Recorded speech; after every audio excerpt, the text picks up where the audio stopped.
দিনের কার্যসূচি অনুযায়ী প্রশ্ন জিজ্ঞাসা ও উত্তর টেবিলে উপস্থাপিত হলো। দিনের কর্মসূচি অনুযায়ী এখন 2026-27 অর্থ বছরের বাজেট সম্পর্কে সাধারণ আলোচনা অনুষ্ঠিত হবে। প্রথমে আমি আহ্বান জানাচ্ছি মাননীয় সদস্য মোহাম্মদ মুর্শেদ মিল্টন, বগুড়া ৭। আপনার সময় 6 মিনিট। বিসমিল্লাহির রহমানির রহিম। মাননীয় স্পিকার, আপনাকে ধন্যবাদ। আমাকে 2026-27 অর্থ বছরের জাতীয় বাজেটের উপর কথা বলার সুযোগ করে দেওয়ার জন্য আমি ধন্যবাদ জানাই মাননীয় অর্থমন্ত্রীকে। তিনি একটি ভবিষ্যৎমুখী ঐতিহাসিক বাজেট জাতির সামনে উপস্থাপনা করেছে। প্রস্তাবিত বাজেটের আকার 9,38,000 কোটি টাকা।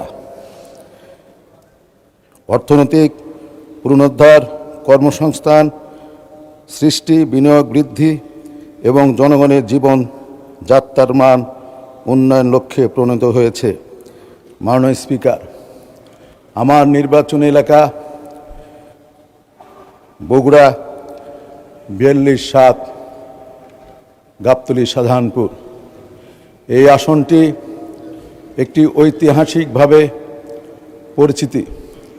এই ঐতিহাসিক এই পুণ্যভূমিতে জন্মগ্রহণ করেছিল আমাদের শহীদ প্রেসিডেন্ট, স্বাধীনতার ঘোষক, বহুদলীয় গণতন্ত্রের প্রবক্তা, রাখাল রাজা, ক্ষণজন্মা পুরুষ শহীদ প্রেসিডেন্ট জিয়াউর রহমান। সেই আসনে আমাদের মরহুমা দেশনেত্রী বেগম খালেদা জিয়া, মহাকালের মহাশ্রেষ্ঠ মহিষী নারী মরহুমা দেশনেত্রী বেগম খালেদা জিয়া এই আসন থেকে 4 বার নির্বাচন করেছে, 3 বার দেশের প্রধানমন্ত্রী হয়েছে। এই বিশেষ এলাকার জন্য এলাকার দীর্ঘ 17 বৎসর ফ্যাসিবাদী সরকার কোনো উন্নয়ন করে নাই। তাই মাননীয় স্পিকার, আপনার কাছে অনুরোধ থাকবে মাননীয় প্রধানমন্ত্রী এবং মাননীয় অর্থমন্ত্রীর মাধ্যমে এই বগুড়া 7 গাবতলী শাহজাহানপুর যেন উন্নয়নের ছোঁয়া পায়। আমরা বিগত 100 বৎসর যমুনা ব্রিজ যখন হয় নাই, তখন আমরা উত্তর জনপদের মানুষ 100 বছর পিছিয়ে ছিলাম। যমুনা ব্রিজ হওয়ার কারণে ইনশাল্লাহ এখন আমরা উত্তর জনপদের মানুষ এই ঢাকায় কর্মসংস্থান এবং জীবন জীবিকা ইনশাল্লাহ আমরা আমাদের জনগণ এই ঢাকাতে তারা জীবন জীবিকা যাপন করছে। আমি মাননীয় প্রধানমন্ত্রী এবং অর্থমন্ত্রীকে ধন্যবাদ জানাই আপনার মাধ্যমে যে দ্বিতীয় যমুনা ব্রিজ এই বাজেটে ধরার কারণে আমাদের উত্তর অঞ্চলের বিশেষ করে বগুড়া গাবতলীতে আর্থসামাজিক উন্নয়নের কোনো কাজ হয় নাই। এই দ্বিতীয় যমুনা ব্রিজ হওয়ার কারণে গাবতলী সারাকান্দি একটি আর্থসামাজিক উন্নয়নমূলক কাজ হবে এবং একটি হাইওয়ে হলে অনেক কর্মসংস্থানের সৃষ্টি হয়। তাই মাননীয় প্রধানমন্ত্রী এবং মাননীয় অর্থমন্ত্রীকে আমি আপনার মাধ্যমে ধন্যবাদ জানাই। পাশাপাশি মাননীয় স্পিকার, বাংলাদেশ আজ একটি গুরুত্বপূর্ণ অর্থনৈতিক সন্ধিক্ষণে অবস্থান করছে। বৈশ্বিক অর্থনৈতিক অস্থিরতা, মূল্যস্ফীতি, জ্বালানি সংকট এবং আন্তর্জাতিক বাণিজ্যের চ্যালেঞ্জ মোকাবেলা করে আমাদের এগিয়ে যেতে হবে। এই প্রেক্ষাপটে বাজেটের মূল লক্ষ্য হওয়া উচিত মূল্যস্ফীতি নিয়ন্ত্রণ, কর্মসংস্থান বৃদ্ধি, কৃষি ও খাদ্য নিরাপত্তা নিশ্চিতকরণ, বিদ্যুৎ ও জ্বালানি খাতের উন্নয়ন, অবকাঠামো উন্নয়ন এবং বেসরকারি বিনিয়োগ আকর্ষণ। মাননীয় স্পিকার, উত্তরের জনগণের পক্ষ থেকে মাননীয় প্রধানমন্ত্রী তারেক রহমানকে মালয়েশিয়া ও চীন সফরের আন্তরিক অভিনন্দন জানাই। বর্তমান বৈশ্বিক অর্থনৈতিক চ্যালেঞ্জের সময় এই দুটি গুরুত্বপূর্ণ দেশের সঙ্গে আমাদের সম্পর্ক আরও সুদৃঢ় করার উদ্যোগ অত্যন্ত সময় উপযোগী। মালয়েশিয়ার সঙ্গে শ্রম বাজার সম্প্রসারণ, নতুন কর্মসংস্থান সৃষ্টি এবং প্রবাসী বাংলাদেশের কল্যাণে গৃহীত পদক্ষেপ দেশের অর্থনীতিকে শক্তিশালী করবে।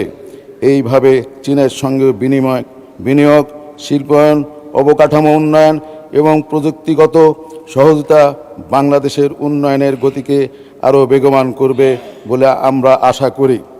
উত্তরের প্রতিনিধি হিসেবে আমি বিশেষভাবে অনুরোধ জানাই, বিদেশি বিনিয়োগ ও উন্নয়নের প্রকল্প সুফল যেন শুধু বড় শহরগুলোতে সীমাবদ্ধ না থাকে, বগুড়া, রংপুর, রাজশাহী ও সমগ্র উত্তর অঞ্চলে শিল্প কারখানা, অর্থনৈতিক অঞ্চল এবং কর্মসংস্থানের নতুন সুযোগ সৃষ্টি করা হোক।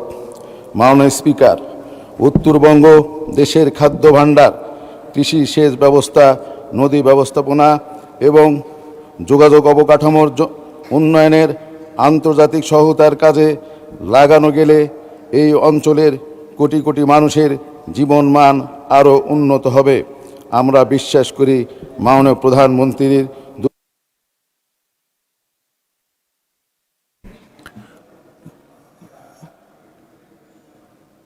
আচ্ছা, 2 মিনিটে শেষ করেন প্লিজ। আন্তর্জাতিক অঙ্গনে আরও মর্যাদাশালী অবস্থানে পৌঁছবে এবং উন্নয়নের সুফল দেশের প্রত্যন্ত অঞ্চলে মানুষের কাছে পৌঁছে দিবে। মাননীয় স্পিকার, আমি বিশেষভাবে বিদ্যুৎ, জ্বালানি ও অবকাঠামো খাতের প্রতি অধিক গুরুত্ব প্রদানের আহ্বান জানাই। শিল্পায়ন এবং অর্থনৈতিক প্রবৃদ্ধির জন্য নিরবিচ্ছিন্ন বিদ্যুৎ সরবরাহ অপরিহার্য। নতুন বিদ্যুৎ কেন্দ্র, সাবস্টেশন, সঞ্চালন লাইন এবং নবায়নযোগ্য জ্বালানি প্রকল্পের বিনিয়োগ বৃদ্ধি করতে হবে। মাননীয় স্পিকার, কৃষি নির্ভর বাংলাদেশের অর্থনীতির প্রাণ হলো কৃষিখাত। কৃষকের জন্য সার, বীজ, সেচ, কৃষি ঋণ সহজলভ্য করতে হবে। কৃষি উৎপাদন বৃদ্ধি এবং খাদ্য নিরাপত্তা নিশ্চিত করতে কৃষিখাতে ভর্তুকি ও সহায়তা অব্যাহত রাখার প্রয়োজন। এছাড়া যুব সমাজের জন্য দক্ষতা উন্নয়ন, কারিগরি এবং উদ্যোক্তা উন্নয়নের জন্য আরও বেশি বরাদ্দ প্রদান করা উচিত। বেকারত্ব হ্রাস, নতুন কর্মসংস্থান সৃষ্টির জন্য ক্ষুদ্র মাঝারি শিল্প, এসএমই খাতকে বিশেষ প্রণোদনা দিতে হবে। মাননীয় স্পিকার, আমি শিক্ষা ও স্বাস্থ্য খাতে বরাদ্দ বৃদ্ধির বিষয়টিকে স্বাগত জানাই। একটি উন্নত সমৃদ্ধ বাংলাদেশ গড়তে মানব সম্পদ উন্নয়নের কোনো বিকল্প নাই। শিক্ষা, স্বাস্থ্য এবং প্রযুক্তি খাতে বিনিয়োগ ভবিষ্যৎ প্রজন্মের জন্য সবচেয়ে বড় বিনিয়োগ। মাননীয় স্পিকার, আমাদের লক্ষ্য হওয়া উচিত একটি আধুনিক, উন্নত, বৈষম্যহীন বাংলাদেশ গঠন করা। এজন্য সরকারের পাশাপাশি বেসরকারি খাত, উন্নয়ন সহযোগী এবং দেশের জনগণকে একসঙ্গে কাজ করতে হবে। আমি আশা করি এই বাজেট দেশের অর্থনৈতিক অগ্রযাত্রাকে আরও। ধন্যবাদ মাননীয় সদস্য। পরবর্তী বক্তা মোহাম্মদ জাকির হোসেন, ময়মনসিংহ 5। আপনার সময় 6 মিনিট। বিসমিল্লাহির রহমানির রহিম। মাননীয় স্পিকার, আপনাকে ধন্যবাদ আমাকে কথা বলার সুযোগ করে দেওয়ার জন্য। আজ আমি দলের একজন সদস্য হিসেবে কথা বলছি, কিন্তু তার আগে আমি বাংলাদেশের একজন সন্তান হিসেবে কথা বলতে চাই। বাজেটের বাইরে হাজার হাজার কোটি টাকার হিসাব আছে বইয়ে, কিন্তু আমার চোখের সামনে ভেসে ওঠে অন্য হিসাব। একজন কৃষকের ঘামে ভেজা মুখ, একজন শ্রমিকের ক্লান্ত হাত, একজন মায়ের নির্ঘুম রাত, একজন শিক্ষিত তরুণের অপেক্ষা। মাননীয় স্পিকার, আজ আমরা শুধু একটি বাজেট নিয়ে আলোচনা করছি না, আমরা আলোচনা করছি সেই কৃষকের ভবিষ্যৎ নিয়ে, যিনি ভোরে মাঠে যান কিন্তু সন্ধ্যায় ন্যায্য দাম পান না। আমরা আলোচনা করছি সেই মায়ের কথা যিনি সংসারের খরচ মেলাতে গিয়ে নিজের প্রয়োজন বিসর্জন দেন। আমরা আলোচনা করছি সেই তরুণের কথা যার হাতে ডিগ্রি আছে কিন্তু চাকরি নেই। আমি এমন একটি বাংলাদেশের স্বপ্ন দেখি যেখানে কোনো কৃষক উৎপাদনের খরচ নিয়ে আতঙ্কিত হবে না, কোনো ছাত্র অর্থের অভাবে শিক্ষার সুযোগ হারাবে না, কোনো রোগী হাসপাতালের দরজায় দাঁড়িয়ে চিকিৎসার অভাবে ফিরে যাবে না। বাজেট শুধু অর্থনীতির দলিল নয়, এটি একটি জাতির নৈতিক অঙ্গীকার। আমরা কাদের পাশে দাঁড়াবো, কাদের অধিকার দেব এবং ভবিষ্যৎ প্রজন্মের জন্য কেমন বাংলাদেশ রেখে যাব, তারই প্রতিফলন এই বাজেট। সংখ্যার সাফল্যের চেয়ে মানুষের জীবনের সাফল্যকে বড় করে দেখুন, কারণ ইতিহাস বাজেটের অঙ্ক মনে রাখে না। ইতিহাস মনে রাখে সেই বাজেট যে বাজেট মানুষের জীবনে পরিবর্তন এনেছিল।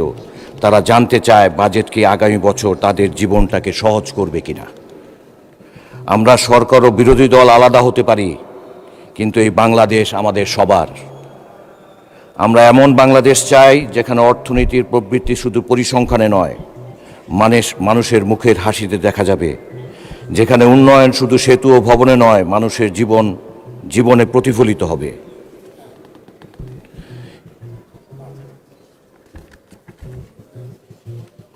মাননীয় স্পিকার, একদিন আমরা কেউ এই সংসদে থাকবো না, কেউ মন্ত্রী থাকবো না, কেউ বিরোধী দলের সদস্য থাকবো না, কিন্তু বাংলাদেশ থাকবে। আজকের শিশুরা তখন এই দেশের নেতৃত্ব দিবে। সেদিন তারা যেন বলতে পারে একটি প্রজন্ম ছিল যারা দলীয় স্বার্থের ঊর্ধ্বে উঠে দেশের ভবিষ্যতের কথা ভেবেছিল। সেই প্রত্যাশা নিয়েই আমার বক্তব্য দিচ্ছি। 2026-27 অর্থ বছরের বাজেটের বেশ কিছু ইতিবাচক দিক উল্লেখ করছি, যদিও বিরোধী দল বাজেট বাস্তবায়ন নিয়ে উদ্বেগ প্রকাশ করেছেন। আমি অর্থনীতিবিদ নই মাননীয় স্পিকার। বাজেটের বই পড়ে যতটুকু বুঝেছি, আমার দৃষ্টিতে যতটুকু ভালো মনে হয়েছে, আমি শুধু সেটুকুই বলবো। শিক্ষা, স্বাস্থ্য, কর্মসংস্থান, উদ্যোক্তা উন্নয়ন এবং সামাজিক সুরক্ষাকে বাজেটে গুরুত্ব দেওয়া হয়েছে। বিনিয়োগ ও কর্মসংস্থান সৃষ্টির জন্য বেসরকারি খাতকে এগিয়ে নেওয়ার চেষ্টা করা হয়েছে। সোলার প্যানেলের উপর শুল্ক ছাড় এবং বৈদ্যুতিক যানবাহনের জন্য প্রণোদনা একটি ইতিবাচক পদক্ষেপ। দরিদ্র ও ঝুঁকিপূর্ণ জনগোষ্ঠীর জন্য সামাজিক সুরক্ষার উপর গুরুত্ব দেওয়া ইতিবাচক হয়েছে। স্টার্টআপের কর সুবিধা, ফ্রিল্যান্সারদের জন্য কর ছাড়, যুব ও নারী উদ্যোক্তা তহবিল কর্মসংস্থান সৃষ্টিতে সহায়ক হবে বলে মনে করি। যদিও বাজেট বক্তৃতায় এআই নিয়ে খুব বিস্তৃত আলোচনা ছিল না, কিন্তু কয়েকটি গুরুত্বপূর্ণ উদ্যোগের কথা উল্লেখ করা হয়েছে। চিকিৎসা শিক্ষায় কৃত্রিম বুদ্ধিমত্তার ভিত্তিক জ্ঞান ও প্রযুক্তির ব্যবহার এমবিবিএস কারিকুলামে অন্তর্ভুক্ত করার উদ্যোগের কথা বলা হয়েছে। AI, machine learning, robotics, semiconductor এবং বিগ ডেটা অ্যানালাইসিসের জন্য বিশেষ গবেষণাগার স্থাপনের কথা রয়েছে। তথ্য যোগাযোগ প্রযুক্তি খাতের আলোচনায় সরকারি সেবায় এআই ব্যবহার, তথ্য বিশ্লেষণ, সিদ্ধান্ত গ্রহণ, স্মার্ট সিটি উন্নয়ন এবং শিক্ষা ব্যবস্থায় এআই অন্তর্ভুক্তির কথা বলা হয়েছে। স্বাস্থ্য, কৃষি ও জনসেবামূলক খাতে এআই ব্যবহারের পরিকল্পনার কথা উল্লেখ রয়েছে। মাননীয় স্পিকার, সময় শেষ হয়ে যাচ্ছে, একটু এলাকার কথা বলি। আমাদের এলাকায় একটি হৃদয় বিদারক ঘটনা ঘটেছে। রাফি নামে একজন শিশু, 8 বছরের শিশুকে নির্মমভাবে হত্যা করা হয়েছে। তার বাবা মার সাথে আমরা মুক্তাগাছাবাসী দাবি করি তার বিচার যেন, রামিসা হত্যাকাণ্ডের বিচার যেরকম 6 দিনে হয়েছে, তার বিচারও যেন দ্রুতগতিতে হয়। এটা আমাদের এলাকাবাসীর দাবি। যে হৃদয় বিদারক ঘটনা ঘটেছে, এই ঘটনা বলতে গেলে লিডার অনেক সময় লেগেছে। আমাদের আরেকজন মহিলা সংসদ সদস্য উনি বলেছেন, উনি ইতিমধ্যেই বিশ্লেষণ করেছেন যে কিভাবে এই হত্যাকাণ্ড ঘটেছে। সত্যি হৃদয় বিদারক, চোখের পানি এসে যায় লিডার। আমরা এর বিচার চাই, যত দ্রুত সম্ভব বিচার চাই। পুলিশ বাহিনী ইতিমধ্যেই মেইন আসামিকে অ্যারেস্ট করেছে। উনি 164 ধারায় জবানবন্দি স্বীকার করেছেন হত্যাকাণ্ডের। কাজেই এই বিচার সহজ হয়েছে। আমার মনে হয় আমরা চেষ্টা করলে এই বিচারটাও রামিসার মতো দ্রুতগতিতে করতে পারি ইনশাল্লাহ। তাহলে একটু এলাকার কথা বলি মাননীয় স্পিকার, একটু সময় বাড়ায় দিয়েন। আমাদের মুক্তাগাছা অত্যন্ত পুরাতন পৌরসভার এলাকা। মুক্তাগাছা মাননীয় সদস্য 1 মিনিটে কনক্লুড করেন। 2-3টা মিনিট দেন। আচ্ছা, 2 মিনিট। ডেইলি কথা বলি না। ওকে, 2 মিনিটে শেষ করেন। 3টা মিনিট দিয়েন। 2 মিনিট। মুক্তাগাছার যে মেইন রোড, এই রোডটা আমাদের উত্তরবঙ্গকে কানেক্ট করে। এই রাস্তা দিয়ে যেতে গেলে যদিও বাইপাস হচ্ছে কাজ চলছে, আমাদের মাননীয় সড়ক প্রতিমন্ত্রী সাহেব উনি যথেষ্ট সহযোগিতা করছেন। যেটা 1 বছরে হতো, উনি চেষ্টা করে এটা আগামী 1 মাসের ভিতরেই আমরা ওই রাস্তা দিয়ে যেতে পারবো। যদিও কমপ্লিট হবে না, উনিও বলেছেন দ্রুততার সহিত কমপ্লিট করে দিবেন। মুক্তাগাছা শহর দিয়ে যে রাস্তাটা গিয়েছে, এই রাস্তাটা উত্তরবঙ্গে যেতে গেলে একটি মাত্র রাস্তা। এই রাস্তাটাকে 4 লেনে রূপান্তর করার দাবি জানাচ্ছি মাননীয় স্পিকার।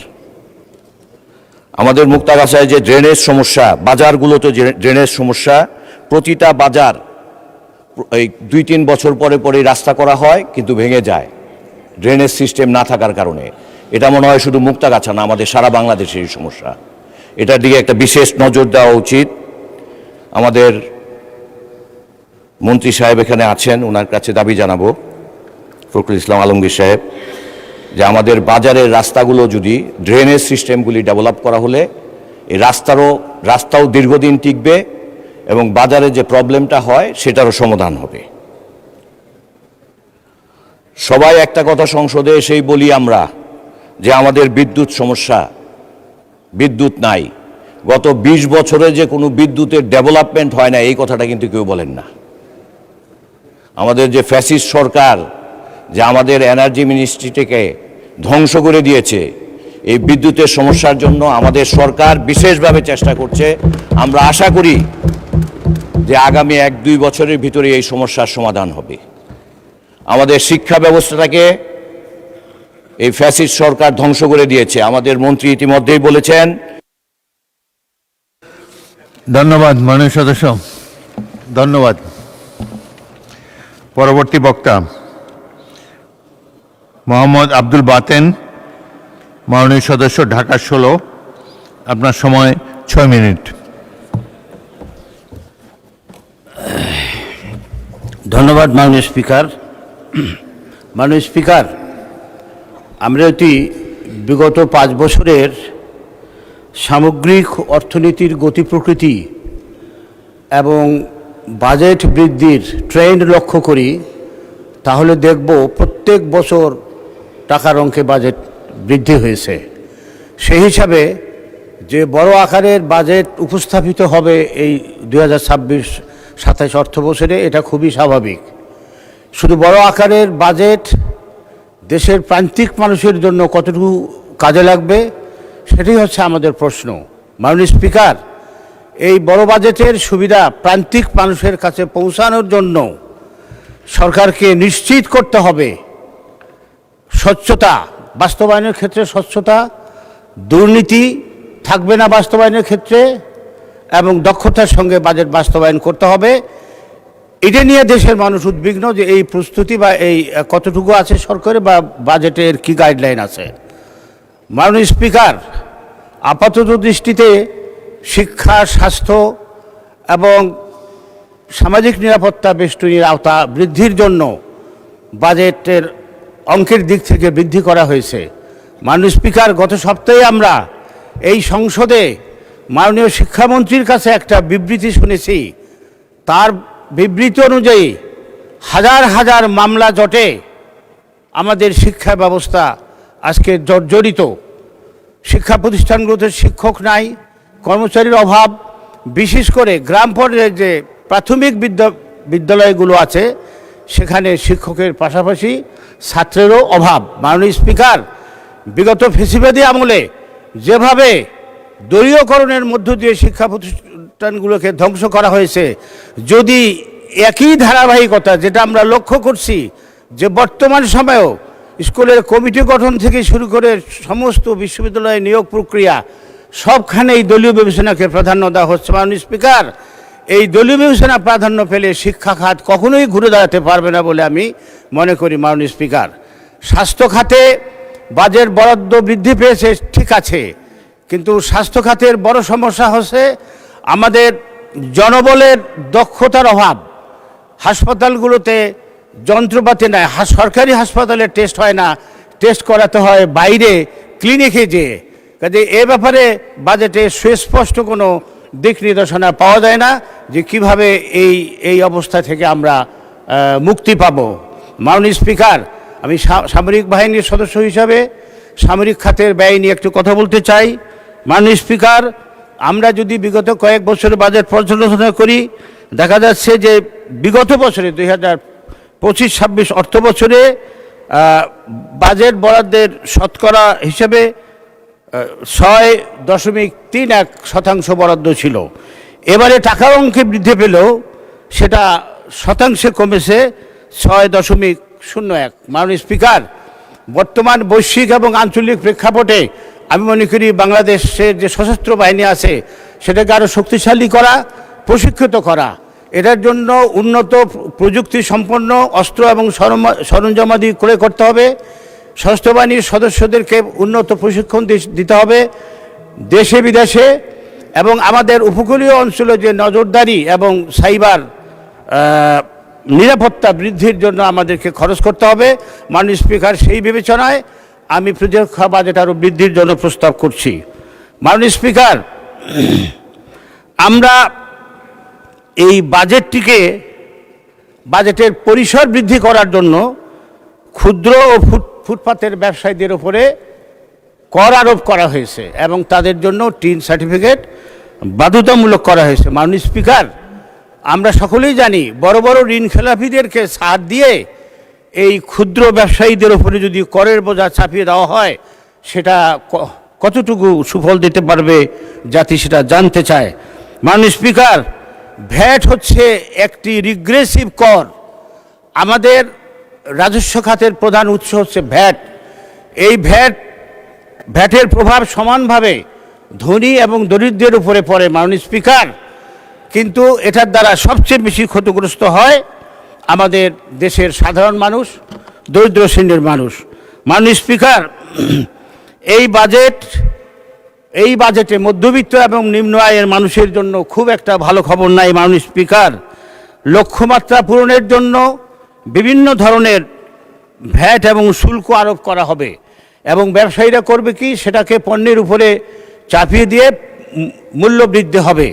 এই মূল্য বৃদ্ধির যে কষাঘাতে সাধারণ মানুষ তাদের যে জীবন ধারণের জন্য নিত্য নৈমিত্তিক চাল, ডাল, তেল, লবণ কিনতে হয় তার উপরে পড়বে। একই সঙ্গে শিক্ষা এবং স্বাস্থ্য খাতেও এই ভ্যাট এবং করের প্রভাব পড়বে। মাননীয় স্পিকার,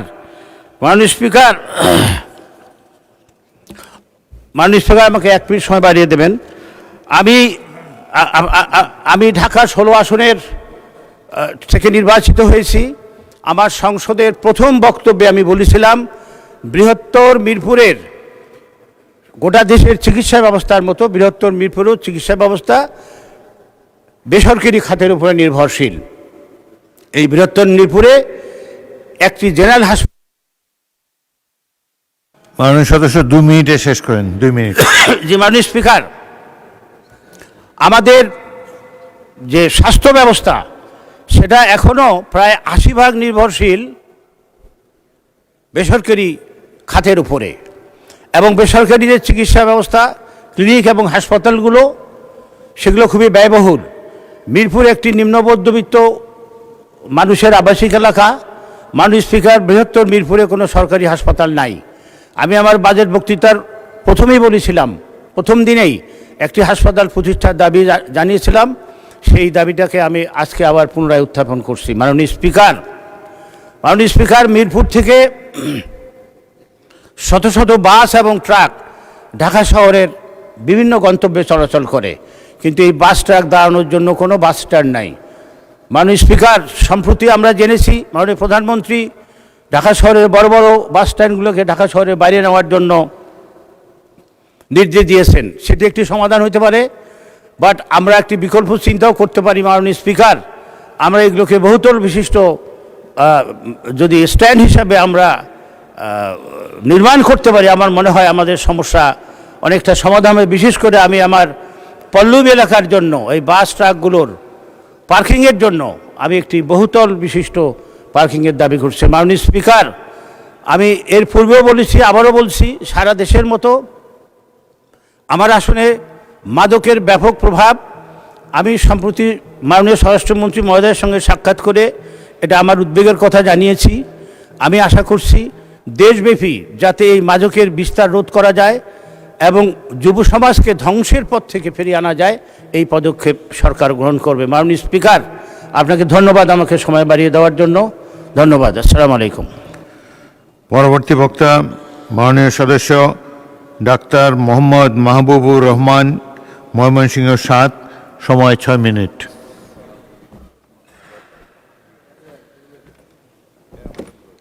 মাননীয় স্পিকার, আপনাকে ধন্যবাদ। আমি বাজেট বক্তৃতার শুরুতেই ধন্যবাদ জানাতে চাই আমাদের মাননীয় প্রধানমন্ত্রী এবং মাননীয় অর্থমন্ত্রীকে। সারা দেশের জন্য ডেফিনেটলি এটা একটা অসাধারণ বাজেট বলে আমার কাছে মনে হয়েছে। আমরা একসময় ছাত্র আন্দোলন করতাম, বাজেট হওয়ার পরের দিন আমাদেরকে শিক্ষা এবং স্বাস্থ্য এই দুটো নিয়ে আন্দোলন করতে হতো রাস্তায়। এবার বাজেটের সৌন্দর্যটা ওই জায়গায়, শিক্ষা এবং স্বাস্থ্য ওই দুটা জায়গায় budget approximately double than before the last year's budget. এটা গ্রাসরুট লেভেলে এটার ইম্প্যাক্টটা পড়েছে বিকজ ভিএটি এবং এআইটি সহ এই সমস্ত ট্যাক্সেবল যে ব্যাপারগুলো ছিল সেগুলা রিডিউস হওয়াতে আমরা বাজারে আজকে এইবার বাজেটে কোনো পরিবর্তন দেখি নাই। তো আমি শুরুতেই হেলথ, বিং এ ডক্টর, আমি হেলথ নিয়ে শুরু করতে চাই। হেলথের ইকুইপমেন্টস যেমন হার্টের স্ট্যান্ডগুলোর দাম কমানো হয়েছে। হেলথের রিএজেন্টস যেমন কিডনি ডায়ালাইসিসের দাম কমে আসছে। এরকম অনেকগুলা হেলথ ইস্যু আমাদের এই বাজেটে জেনারেল পপুলেশনকে সাংঘাতিকভাবে নাড়া দিয়েছে। স্পেশালি মেডিকেল এডুকেশনে এআই সহ যে ডেভেলপমেন্ট চিন্তা করা হয়েছে, আমি মনে করি এটা একটা যুগান্তকারী সিদ্ধান্ত। এতে আমাদের ভবিষ্যৎ প্রজন্মের ডাক্তাররা আরও উন্নত মানের শিক্ষায় শিক্ষিত হবে মেডিকেল। আরেকটা ইউনিক হেলথে আরেকটা ইউনিক ডিসিশন আসছে, that is like network of ambulance. আমাদের কনসেপ্টই এইটা ছিল না। আমাদের অনারেবল প্রাইম মিনিস্টারের যে ভিশন, সেই ভিশনে উনি প্রিভেনশনকে কিওরের উপরে জায়গা দিয়েছেন এবং উনি গ্রামের ওয়ার্ড লেভেল পর্যন্ত হেলথকে নিয়ে যাওয়ার জন্য একটা প্ল্যান করেছেন, যেটা ডেফিনেটলি সাধারণ মানুষের জন্য খুবই উপকারে আসবে। রেফারেল সিস্টেমটা চালু করার জন্য উনি চিন্তা করছেন। সর্বোপরি পাবলিক প্রাইভেট পার্টনারশিপ নিয়ে আমাদের অপোজিশনের একটা বক্তব্য শুনছিলাম। আসলে প্রাইভেট পাবলিক পার্টনারশিপ আমাদের কনসেপচুয়ালি বুঝতে হবে যে যদি আমরা দেশের মানুষের স্বার্থে করতে চাই, এটার থেকে আর ভালো কাজ হয় না, বিকজ তখন accountability both in the public and the private sector involve হয়ে যায়। আমি অনুরোধ করবো ওনাদেরকে আবার রিথিঙ্ক করার জন্য ব্যাপারটা। সর্বোপরি হেলথ কার্ড, অনারেবল প্রাইম মিনিস্টারের যে যুগান্তকারী কতগুলো সিদ্ধান্ত কার্ডগুলো নিয়ে, health card is going to be one of the most important card in future. Even আমি তো মনে করি ফ্যামিলি কার্ডের থেকেও বড় কাজে আসবে এই হেলথ কার্ড। যে হেলথ কার্ডের মধ্যে চিপস থাকবে, যে হেলথ কার্ড দিয়ে যেখানে যাবে সেখানেই that doctor will have all the informations about that patient. তো সুতরাং আমি মনে করি এইটা ডেফিনেটলি কন্ট্রিবিউট করবে a lot. Next we can come in education. এডুকেশনে একই রকম, অলমোস্ট প্রায় double of the budget than before. এবং যে চিন্তা থেকে আগাচ্ছে এডুকেশন, তাতে আমার মনে হচ্ছে উইথ দিস আমাদের যোগ্য এডুকেশন মিনিস্টারের নেতৃত্বে দ্য প্রাইমারি এডুকেশনে one tab one students policy যদি ইমপ্লিমেন্টেশনে যেতে পারি আমরা, সেক্ষেত্রে আমাদের বেসিক স্টুডেন্টরা কিন্তু পড়াশোনা করে উঠে আসতে হবে, আলটিমেটলি পড়াশোনা করে উঠে আসবে। বিকজ এখন আমরা জানি আমাদের গ্রামে আমরা যখন যাই দেখি প্রাইমারি স্কুলের মধ্যে আবার দেখি কাপড়ও শুকাচ্ছে টিচাররা, বাচ্চাও নিয়ে আসতেছে টিচাররা। তো সুতরাং এইটা দূর করার জন্য there should be some change, যেটা আলটিমেটলি হেল্প করবে। এছাড়া ফ্রি ওয়াইফাই এটা তো একটা মানে অস্বাভাবিক পাওয়া আমাদের দেশের ছাত্রদের জন্য। Free wifi in the education sector, এইটা ডেফিনেটলি ছেলেদেরকে অনেক আগায় নিয়ে যাবে। ওদের একাডেমিক ম্যাটেরিয়ালসটা জোগাড় করার জন্য এটা অনেক হেল্পফুল হবে। এবং তারপরে একটা জায়গায় আমি একটু উল্লেখ করতে চাই, মাননীয় অর্থমন্ত্রী এখানে নাই, আমাদের সিনিয়র মিনিস্টার এলজিআরই মিনিস্টার সাহেব আছেন, ওনার মাধ্যমে আপনার মাধ্যমে ইউনিভার্সিটিতে private university taxation, university is running by the trustee board as a non profit organization. So একটা নন প্রফিট অর্গানাইজেশন কিভাবে ট্যাক্সেবল হয় এটা আমাদের মাথায় আসে না। বিগত সরকার এটাকে ব্যবসায়িকভাবে নিয়ে এখান থেকে টাকা নিয়েছে, ইউনিভার্সিটির উপরে চাঁদাবাজি করেছে। আমি অনুরোধ করব আমাদের সরকারকে যে এই সরকার অবশ্যই শিক্ষার জন্য এত কিছু যেহেতু করছে, আই হোপ যে ওনারা এই ট্যাক্স জিনিসগুলা না রেখে ট্রাস্টি বোর্ডকে ট্যাক্সের আওতার থেকে বাইরে রাখবে ইউনিভার্সিটিকে। এরপরে যদি সোশ্যাল নেটে আসি আমরা, সামাজিক যে নেট, এইখানে তো একটা হিউজ ব্যাপার ফ্যামিলি কার্ড, এটা কোনো তুলনাই হয় না। আমাদের অপোজিশনরা প্রথম দিকে হয়তো ফ্যামিলি কার্ড নিয়ে যাই বলেছেন, আমার মনে হয় ওনারা বুঝতে পেরেছেন যে আসলে ফ্যামিলি কার্ড নিয়ে নাড়াচাড়া করলে যেভাবে ওনারা জিতে আসছেন কয়েকটা জায়গায়, সেখানেও অসুবিধা।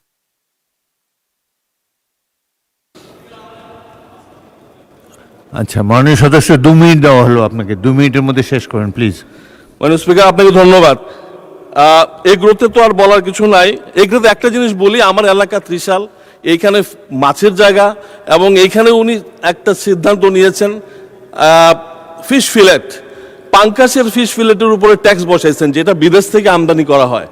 এর ফলে আমাদের পাঙ্কাশের চাষিরা অনেক উপকৃত হবে, তারা দেশের মাছকেই আমাদের দেশে মার্কেট করতে পারবে, যার জন্য এবং ফিশ ফিড, পোলট্রি ফিডের উপর ট্যাক্স কমে আসছে। এইটাও একটা বিশাল যুগান্তকারী ঘটনা হবে ফর দোজ পিপল। আমি এরপরে বলতে চাই ফরেন ডিরেক্ট ইনভেস্টমেন্ট, এইটা তো মানে 7 দিনের কোম্পানি রেজিস্ট্রেশন, 14 দিনের মধ্যে সব লিগ্যাল ডকুমেন্টস রেডি করা, ডেফিনেটলি এইটার কোনো তুলনাই হয় না, এটা কখনোই হয় না এই দেশে। সর্বোপরি আমরা যদি তাকাই আমাদের অনারেবল প্রাইম মিনিস্টারের যে এখন মালয়েশিয়া এবং চায়না ভিজিটে, আমরা অবাক হয়ে যাই। একটা দেশের প্রাইম মিনিস্টার কতটা খুশি থাকলে সে তার ফেসবুক আইডি থেকে আরেকটা দেশের প্রাইম মিনিস্টারের ভিজিটের পুরো ভিডিওটা ছাড়তে পারে। মাননীয় প্রধানমন্ত্রী আমাদেরকে আজকে বাংলাদেশকে সেই উচ্চতায় নিয়ে গেছে, যে উচ্চতায় আরেকটা দেশের আনোয়ার ইব্রাহিমের মতো মানুষ তার নিজের আইডি থেকে এটা প্রচার করছে। আমি অনুরোধ করব আমাদের অপোজিশন যারা আছেন, Jamaat, NCP, they are our brothers, they were before with us, আন্দোলনের সময় আমাদের সাথে ছিল এবং ওনারা ভবিষ্যতেও আমাদের সাথে থাকবেন। ফাইনালি আওয়ামী লীগকে উদ্দেশ্য করে বলতে চাই, আওয়ামী লীগ 3টা জেনারেশনকে ইনজিওর করেছে। একটা হচ্ছে স্কুল, একটা কলেজ, একটা ইউনিভার্সিটি। এটা হলো নিরাপদ সড়ক, কোটা আন্দোলন, পরে হাসিনার খাদাও আন্দোলন। এই 3টা জেনারেশন আগামী 50 বছর জীবিত থাকা অবস্থায় আওয়ামী লীগের বোধহয় ফিরে আসার সম্ভাবনা খুবই ক্ষীণ, ইনশাআল্লাহ আমরা আশাবাদী। ধন্যবাদ মাননীয় সদস্য। পরবর্তী বক্তা মোহাম্মদ আখতারুজ্জামান, মাননীয় সদস্য ময়মনসিংহ 10, আপনার সময় 6 মিনিট।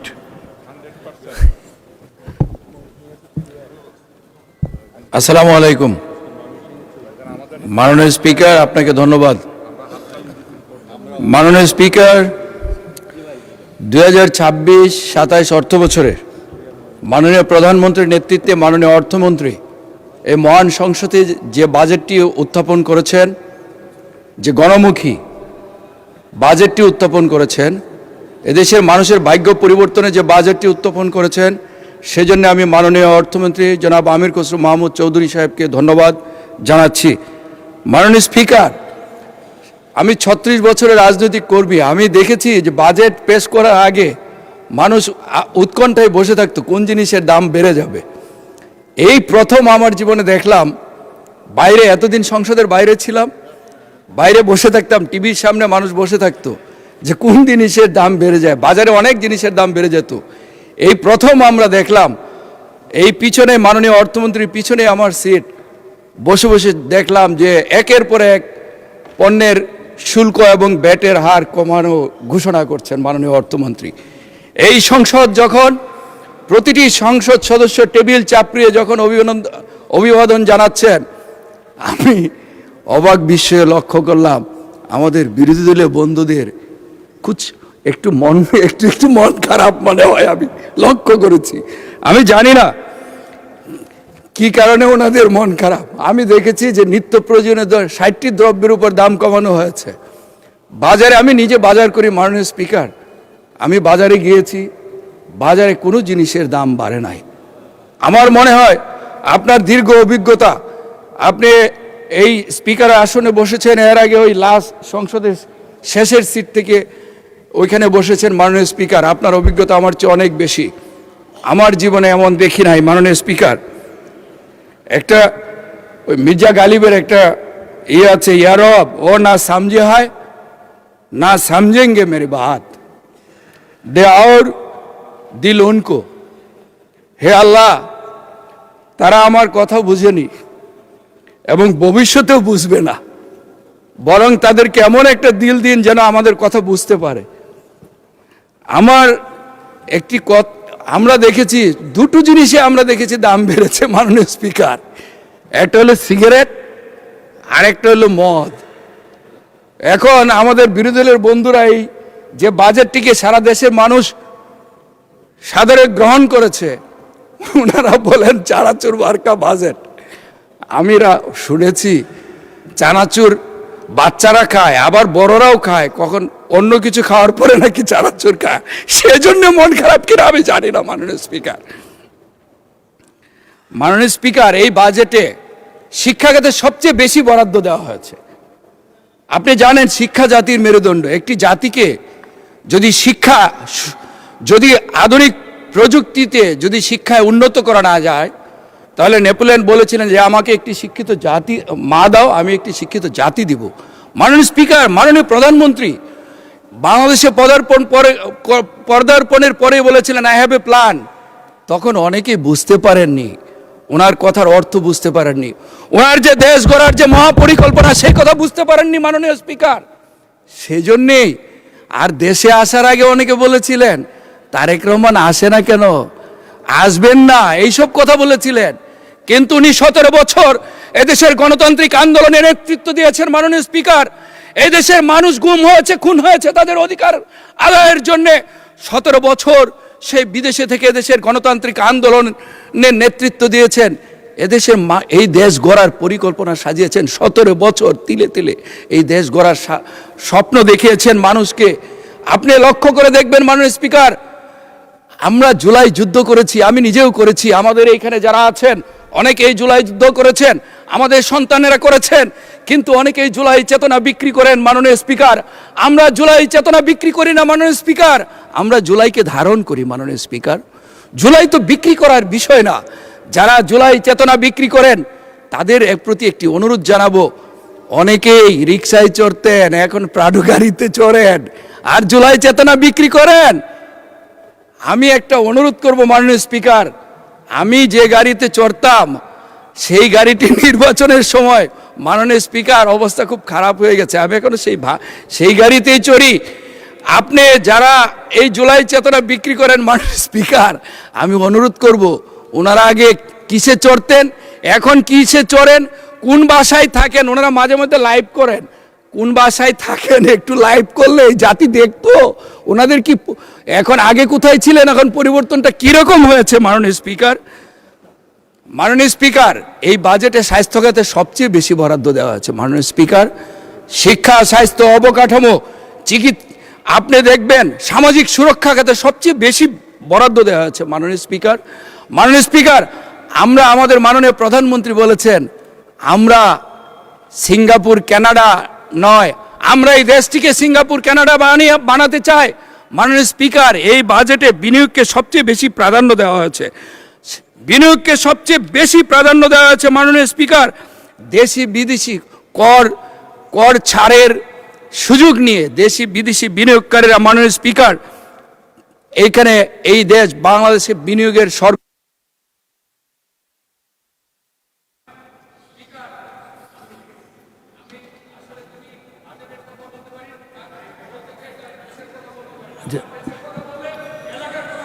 আচ্ছা 2 মিনিটে শেষ করেন। মাননীয় স্পিকার, আমাকে একটু 5টা মিনিট সময় না বাড়িয়ে না, দেন। আপনার হুইপ দিয়েছে 2 মাননীয় মিনিট। স্পিকার, মাননীয় চিফ হুইপের প্রতি অনুরোধ করবো আমাকে 5টা মিনিট সময় বাড়িয়ে দেন। মাননীয় স্পিকার, 2 মিনিট। মাননীয় স্পিকার, মাননীয় স্পিকার, সঠিক নেতৃত্ব, দূরদর্শী নেতৃত্ব একমাত্র তারেক রহমান, শহীদ জিয়াউর রহমানের ঔরসজাত সন্তান। উনি মুক্তিযুদ্ধের পর আমরা যেরকম মুক্তিযুদ্ধ ধারণ করি, আমরা জুলাই ধারণ করি, মুক্তিযুদ্ধে মহান স্বাধীনতার ঘোষক শহীদ জিয়াউর রহমান যখন এদেশের দায়িত্ব নিয়েছিলেন, এই দেশটিকে অর্থনীতির মুক্তির জন্যে উনি এই দেশটিকে দেশপ্রেমের যে উজ্জ্বল সততা আদর্শের উজ্জ্বল দৃষ্টান্ত স্থাপন করেছিলেন। মাননীয় স্পিকার, আমরা স্বাধীনতাকে জুলাই দিয়ে মুছতে চাই না, আমরা স্বাধীনতাকে অন্তরে ধারণ করি, জুলাইকে অন্তরে ধারণ করি। মাননীয় স্পিকার, মাননীয় স্পিকার, আমার এলাকার কিছু সমস্যার কথা আমি মাননীয় স্পিকার বলতেই হবে এখানে। মাননীয় স্পিকার, আমি যে এলাকা থেকে নির্বাচিত হয়েছি, মাননীয় স্পিকার 47 বছর পর ওই এলাকা থেকে এই সংসদে আসার সৌভাগ্য হয়েছে। মাননীয় স্পিকার, আমি ছিলাম গোলন্দাজের জুলুমের রাজ্যে। আমার এখানে জিয়া হত্যার সাজাপ্রাপ্ত আসামি ক্যাপ্টেন অবসরপ্রাপ্ত গিয়াস এই মহান সংসদে এসে কলঙ্কিত করেছিলেন এই সংসদকে। মাননীয় স্পিকার, তারা জুলুমের রাজ্য কায়েম করেছিলেন, আমি ইনসাফের রাজ্য কায়েম করতে চাই। সেই ইনসাফের রাজ্য কায়েম করতে মাননীয় অর্থমন্ত্রী এখানে নাই, আমি অর্থমন্ত্রী দৃষ্টি আকর্ষণ করব যে বিভিন্ন বিভাগে, সারা বাংলাদেশের বিভিন্ন বিভাগে, অবকাঠামো উন্নয়ন খাতে বিভিন্ন বিভাগ রয়েছে, কিন্তু ময়মনসিংহ বিভাগ সেইখানে অন্তর্ভুক্ত নাই। মাননীয় স্পিকার, মাননীয় স্থানীয় সরকার মন্ত্রী রয়েছেন এখানে, উনি অত্যন্ত আন্তরিক। আমি ওনার প্রতি অনুরোধ জানাবো, উনি সারা বাংলাদেশের মতোই ময়মনসিংহকে, সেই ময়মনসিংহ অঞ্চলকে, ময়মনসিংহ জেলাকে, আমার পিছিয়ে পড়া গফরগাঁও পাগলাকে উনি। ধন্যবাদ মাননীয় সদস্য। পরবর্তী বক্তা মাননীয় সদস্য সালাউদ্দিন, আপনাকে 1 মিনিট বাড়িয়ে দেওয়া হয়েছে, প্লিজ। সময় তো আমি দেই না, সময় আপনাদের চিফ হুইপ দেয়। 1 মিনিটে শেষ করেন প্লিজ, না হলে তাদের বক্তৃতা ছোট হয়ে যাবে। আপনি তাদের মাননীয় সময় নিয়ে স্পিকার, নিচ্ছেন। আমার এলাকাটি অত্যন্ত অবহেলিত। মাননীয় স্পিকার, আমার এলাকায় 47 বছর কোনো কাজ হয় না। মাননীয় স্পিকার, গফরগাঁও বেগুন তো আছে। মাননীয় স্পিকার, লাফা বেগুন চালিয়ে যান, সেটাও 1 মিনিট, বিলুপ্ত 1 হয়ে মিনিট, গেছে এই জুলুমের কারণে। মাননীয় স্পিকার, মাননীয় শেষ করেন, স্পিকার, 1 মিনিট। আপনাকে মাননীয় স্পিকার, আমার এলাকাটা যেহেতু অত্যন্ত অবহেলিত, এই এলাকাটিকে একটি বিশেষ নজর দেওয়ার জন্য মাননীয় স্থানীয় সরকার মন্ত্রী, মাননীয় স্বাস্থ্যমন্ত্রী, এই যে মাননীয় সমাজ কল্যাণ মন্ত্রী এখানে রয়েছেন আমাদের সামনে, ওনার জন্মও কিন্তু আমার গফরগাঁয়ে। মাননীয় স্পিকার, ওনার নানার বাড়ি আমার গফরগাঁয়ে।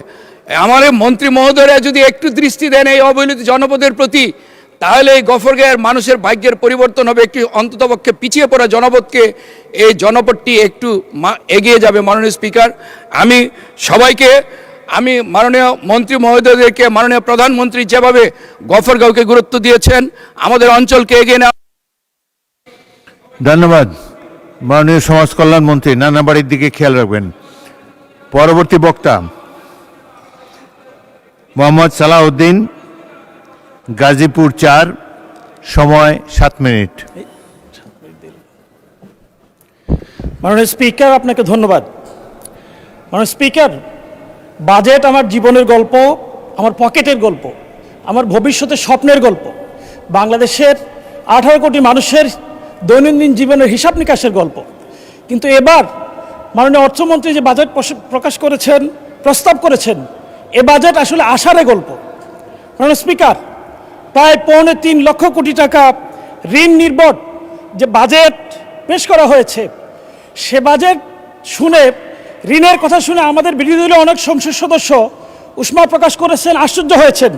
আমি কিন্তু একটু আশ্চর্য হইনি, কারণ যারা নিজেরা ঋণ নির্ভর, ঋণগ্রস্ত, ঋণ খেলাপি, তারা ঋণ নির্ভর বাজেট দিবে, এটাই তো স্বাভাবিক।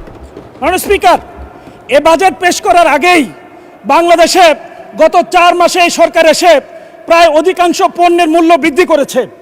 এ বাজেট পেশ করার আগেই 14টি ভোগ্য পণ্য সহ প্রায় বড় বড় যে পণ্যগুলো মানুষ নিত্যদিন ব্যবহার করে সেগুলোর মূল্য বৃদ্ধি পেয়েছে।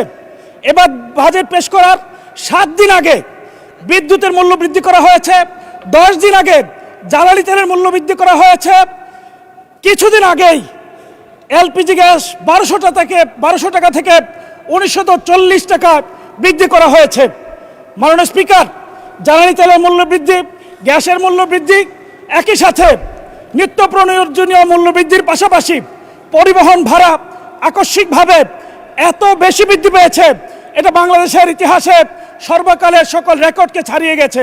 মাননীয় স্পিকার, বাংলাদেশের মানুষ খুব আশা নিয়েছিল এই বাজেট পেশের মধ্য দিয়ে এই মূল্য বৃদ্ধিকৃত পণ্যের মূল্য হ্রাস পাবে, কিন্তু এই বাজেট বাংলাদেশের মানুষকে হতাশ করেছে। মাননীয় স্পিকার, একই সাথে এই বাজেটে বিশেষভাবে কিছু পণ্যের উপর নতুন করে করারোপ করা হয়েছে, যাতে এই পণ্যগুলোর মূল্য বৃদ্ধি পেয়েছে। এমএস রড ও এর কাঁচামালের উৎপাদনে কর এবং ভ্যাট হিসেবে 10% নতুন কর বৃদ্ধি করা হয়েছে, যাতে রডের মূল্য বৃদ্ধি পেয়েছে। ইস্পাত এবং টিনজাত পণ্যের মূল্য বৃদ্ধি পেয়েছে। সাবান এবং শ্যাম্পুর কাঁচামালের উপর ভ্যাট অব্যাহতি কমিয়ে আনার কারণে ইতিমধ্যে এই দুটি পণ্যের মূল্য ইতিমধ্যে বৃদ্ধি পেয়েছে। মাননীয় স্পিকার, বাংলাদেশ গরিবের দেশ, বাংলাদেশ সমৃদ্ধির পথে যাত্রার দেশ, কিন্তু এই বাজেটকে অনেকে বললো, আমি শুধুমাত্র এটাকে গরিব মারার বাজেট হিসেবে বলতে চাই না। এটা শুধু গরিব মারার বাজেট নয়, গরিবকে হয়রানির বাজেট। কোটি কোটি খুচরা ব্যবসায়ীদের জন্য এক হয়রানির নাম করা হয়েছে 0.2% অগ্রিম কর স্থাপন করার মধ্য দিয়ে। এই করের মধ্য দিয়ে এই সরকার নতুন করে আমাদেরকে স্মরণ করিয়ে দেয় সেই 76 মনন্তরের কথা। মাননীয় স্পিকার, আপনি জেনে থাকবেন, ইস্ট ইন্ডিয়া কোম্পানি যখন এই বাংলার দেওয়ানি দায়িত্ব পেয়েছিল, তখন তারা রেজা খান নামে এক ব্যক্তিকে ট্যাক্স আয়ের জন্য দায়িত্ব দিয়েছিল। তারা ঘোড়ায় চড়ে যখন বাহিনী নিয়ে গ্রামে গঞ্জে যেত, গ্রামের মানুষ তখন হাল চাষ ব্যবসা বাণিজ্য ছেড়ে দিয়ে জঙ্গলে পালিয়ে যেত। খুচরা ব্যবসায়ীদের মধ্যে ইতিমধ্যে আতঙ্ক শুরু হয়ে গেছে, তাদের উপর যে ভ্যাট করা হয়েছে তাদেরকে এখন পালিয়ে বেরোতে হবে, হয়রানির শিকার হতে হবে। মাননীয় স্পিকার, এই বাজেট হলো গরিবের জন্য তাচ্ছিল্য এবং অবহেলার বাজেট। এই বাজেটে কৃষি ও পল্লী উন্নয়ন খাতে 57,000 টাকা থেকে বাজেট কমিয়ে 53,000 কোটি টাকা করা হয়েছে। স্থানীয় সরকার এবং পল্লী উন্নয়ন খাতে গত বছর বরাদ্দ ছিল 5.9%, এবছর বরাদ্দ রাখা হয়েছে 4.6%, যা গত বছরের তুলনায় 1.3% কম। কৃষি খাতে ভর্তুকি কমানো হয়েছে, গত বছর ছিল 2.2%, এবছর করা হয়েছে 1.8%। মাননীয় স্পিকার, বার্ষিক উন্নয়ন কর্মসূচিতে কৃষি খাতে বরাদ্দ উন্নয়ন কমানো হয়েছে। গত অর্থ বছরে ছিল 8.9%, চলতি অর্থ বছরে করা হয়েছে 6.21%। মাননীয় স্পিকার, গ্রামীণ উন্নয়ন রক্ষণাবেক্ষণ খাতে বরাদ্দ রাখা হয়েছে মাত্র 400 কোটি টাকা। মাননীয় স্পিকার, ইসলামের বিধান হলো তুখাযু মিন আগনিয়াহিম ফাতুরাদ্দু ফি ফুকারাহিম, গরিবদের জন্য ধনীদের কাছ থেকে সম্পদ সংগ্রহ করা এবং গরিবের মাঝে সেটা বিলিয়ে দাও। এই সরকার উল্টো নীতি গ্রহণ করেছে, গরিবদের কাছ থেকে, খুচরা ব্যবসায়ীদের কাছ থেকে সম্পদ গ্রহণ করে ধনীদের জন্য সেটা বরাদ্দ রেখেছে। মাননীয় স্পিকার, এই সরকার অতীতের পথে হাঁটা শুরু করেছে। এই সরকার এই বাজেটে দুর্নীতিকে প্রমোট করেছে। দুর্নীতি দমন কমিশনে গত বছর বরাদ্দ ছিল 203 কোটি টাকা, এবার বরাদ্দ রাখা হয়েছে মাত্র 197 কোটি টাকা। 6 কোটি টাকা কম বরাদ্দ দিয়ে দুর্নীতিকে প্রমোট করেছে। মাননীয় স্পিকার, এই সরকার ক্ষমতায় আসার সাথে সাথে দুর্নীতি দমন কমিশনকে অচল করে দেওয়া হয়েছে। এই সরকার আসার কিছুদিনের মধ্যেই দুর্নীতি দমন কমিশনের চেয়ারম্যান সহ সকল সদস্য পদত্যাগ করেছে। এখন পর্যন্ত তারা দুর্নীতি দমন পুনর্গঠন করেনি, যার ফলশ্রুতিতে মেগা প্রকল্পের মাধ্যমে মেগা দুর্নীতি শুরু হয়েছে। মাননীয় স্পিকার, স্কুল ফিডিং প্রোগ্রাম থেকে এক সপ্তাহে ডিম, রুটি, কলা বাবদ প্রতি সপ্তাহে 17 কোটি টাকা লুটপাট করা হচ্ছে। মাননীয় স্পিকার, খাল খনন কর্মসূচিতে প্রতিদিন পত্রিকায় নতুন নতুন দুর্নীতির খবর আসছে। মাননীয় স্পিকার, দুর্নীতির নতুন রুল মডেল হয়েছে। এখন ক্যালকুলেটরে হিসাব করে 10 থেকে 15% পর্যন্ত ঘুষ নেওয়া হচ্ছে। মাননীয় স্পিকার, দুর্নীতিকে প্রমোট করার জন্য সারোয়ার আলমের মতো সৎ শিক্ষিত সদরপি এই বাংলাদেশের একজন ক্লিন ইমেজের ডিসিকে সিলেট থেকে প্রত্যাহার করা হয়েছে। মাননীয় স্পিকার, নতুন করে এনবিআর থেকে মতিউরের মতো আনোয়ার খুঁজে পাওয়া যাচ্ছে। মতিউরের ছিল 500 কোটি টাকার দুর্নীতি, আনোয়ারের দুর্নীতি পাওয়া গেছে 900 কোটি টাকা। মাননীয় স্পিকার, বাংলাদেশ রেস্টুরেন্ট ওনার্স অ্যাসোসিয়েশনের মালিক তিনি বলেছেন, যেই এনবিআর বাজেট প্রণয়নে যুক্ত থাকে, যেই এনবিআর করারূপ করে, যে এনবিআর ভোট করে, সেই এনবিআর যে পরিমাণ দুর্নীতি করে সেটা যদি নেওয়া হয় তাহলে বাংলাদেশে বাজেটের দরকার হবে না। মাননীয় স্পিকার, আমাদের জন্য অত্যন্ত হতাশার খবর। আপনাকে 2 মিনিট দেওয়া হলো, 2 মিনিটে শেষ করবেন। মাননীয় স্পিকার, আমাদের জন্য অত্যন্ত হতাশার হলো এই বাজেট জুলাইকে ধারণ করেনি। এই বাজেট আমার ওয়ালিউল্লাহ মুকদ্দাস ভাইয়ের গুম হওয়া সন্তানের কান্নার খবর রাখেনি। গুম কমিশনের জন্য এই বাজেট 1 টাকা বরাদ্দ রাখেনি।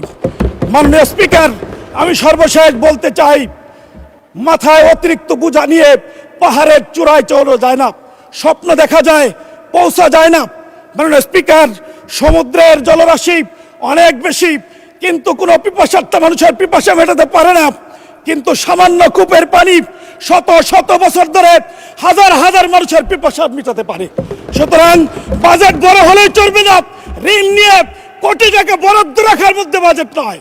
দুর্নীতি কমিয়ে সুশাসন নিশ্চিত করে ন্যায় ভিত্তিক, ইনসাফ ভিত্তিক, জাকাত ভিত্তিক ইসলামের আদলে যদি খরচ করা যায়, কম বাজেটেই বাংলাদেশকে কাঙ্ক্ষিত গন্তব্যে পৌঁছে দেওয়া সম্ভব। মাননীয় স্পিকার, আমি আমার প্রিয় এলাকাবাসী কাপাসিয়ার জন্য কিছু কথা বলতে চাই। কাপাসিয়ায় জাতীয় ফল কাঁঠাল সহ আনারস এবং কাপাসিয়া উৎপাদিত ফল সংরক্ষণ করার জন্য আধুনিক হিমাগার নিশ্চিত করা দরকার। মাদক, সন্ত্রাস, চাঁদাবাজি এবং কিশোর গ্যাং রুখতে বিশেষ যৌথ অভিযান পরিচালনার জন্য বিশেষ বরাদ্দ দাবি করছি। কাপাসিয়াকে শিল্প বান্ধব করতে অবকাঠামো উন্নয়নে আমি বিশেষ বরাদ্দ দাবি করছি।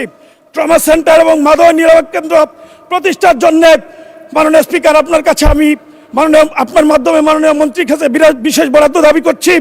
রাজনীতিপুর থেকে টুক পর্যন্ত হাইওয়েকে 4 লেনে উন্নীত করার জন্য বিশেষ বরাদ্দ দাবি করছি। নরুন থেকে চেরাগালি মোড় হয়ে কাপাসিয়া পর্যন্ত এই রাস্তাকে 4 লেনে উন্নীত করার জন্য বিশেষ বরাদ্দ দাবি করছি। ধন্যবাদ মাননীয় সদস্য। পরবর্তী বক্তা মোহাম্মদ হারুনুর রশিদ, রাজবাড়ী 2, আপনার সময় 6 মিনিট। বিসমিল্লাহির রহমানির রহিম। মাননীয় স্পিকার, আসসালামু আলাইকুম ওয়া রাহমাতুল্লাহ। দেশের ইতিহাসের অন্যতম গুরুত্বপূর্ণ, সময় উপযোগী এবং বাস্তবসম্মত 2026-27 অর্থ বছর প্রস্তাবিত বাজেটের উপর সাধারণ আলোচনায় অংশগ্রহণের সুযোগ দেওয়ার জন্য আপনাকে ধন্যবাদ জানাচ্ছি মাননীয় স্পিকার। প্রথমেই স্মরণ করছি বহুদলীয় গণতন্ত্রের প্রবক্তা, মহান স্বাধীনতার ঘোষক শহীদ রাষ্ট্রপতি জিয়াউর রহমানের উপর শ্রদ্ধা ভরে স্মরণ করছি গণতন্ত্র, স্বাধীনতা, সার্বভৌমত্বের মূর্ত প্রতীক সাবেক 3 বারের প্রধানমন্ত্রী, আপসীর নেত্রী মমতাময়ী মা মরহুমা বেগম খালেদা জিয়ার উপর আন্তরিকভাবে ধন্যবাদ জানাচ্ছি। 18 কোটি মানুষের প্রাণের স্পন্দন, বাংলাদেশের সবচেয়ে জনপ্রিয় জনব্যক্তিত্ব, আকাশচুম্বী জনপ্রিয়তা, বাংলাদেশ জাতীয়তাবাদী দল বিএনপির চেয়ারপারসন জনাব তারেক রহমান সাহেব এবং আমাদের অর্থমন্ত্রী আমির খসরু মাহমুদ চৌধুরীকে ধন্যবাদ জানাচ্ছি। মাননীয় স্পিকার, আজকে 2026-27 অর্থ বছরের বাজেট আলোচনায় আমি শুধু এটুকু বলবো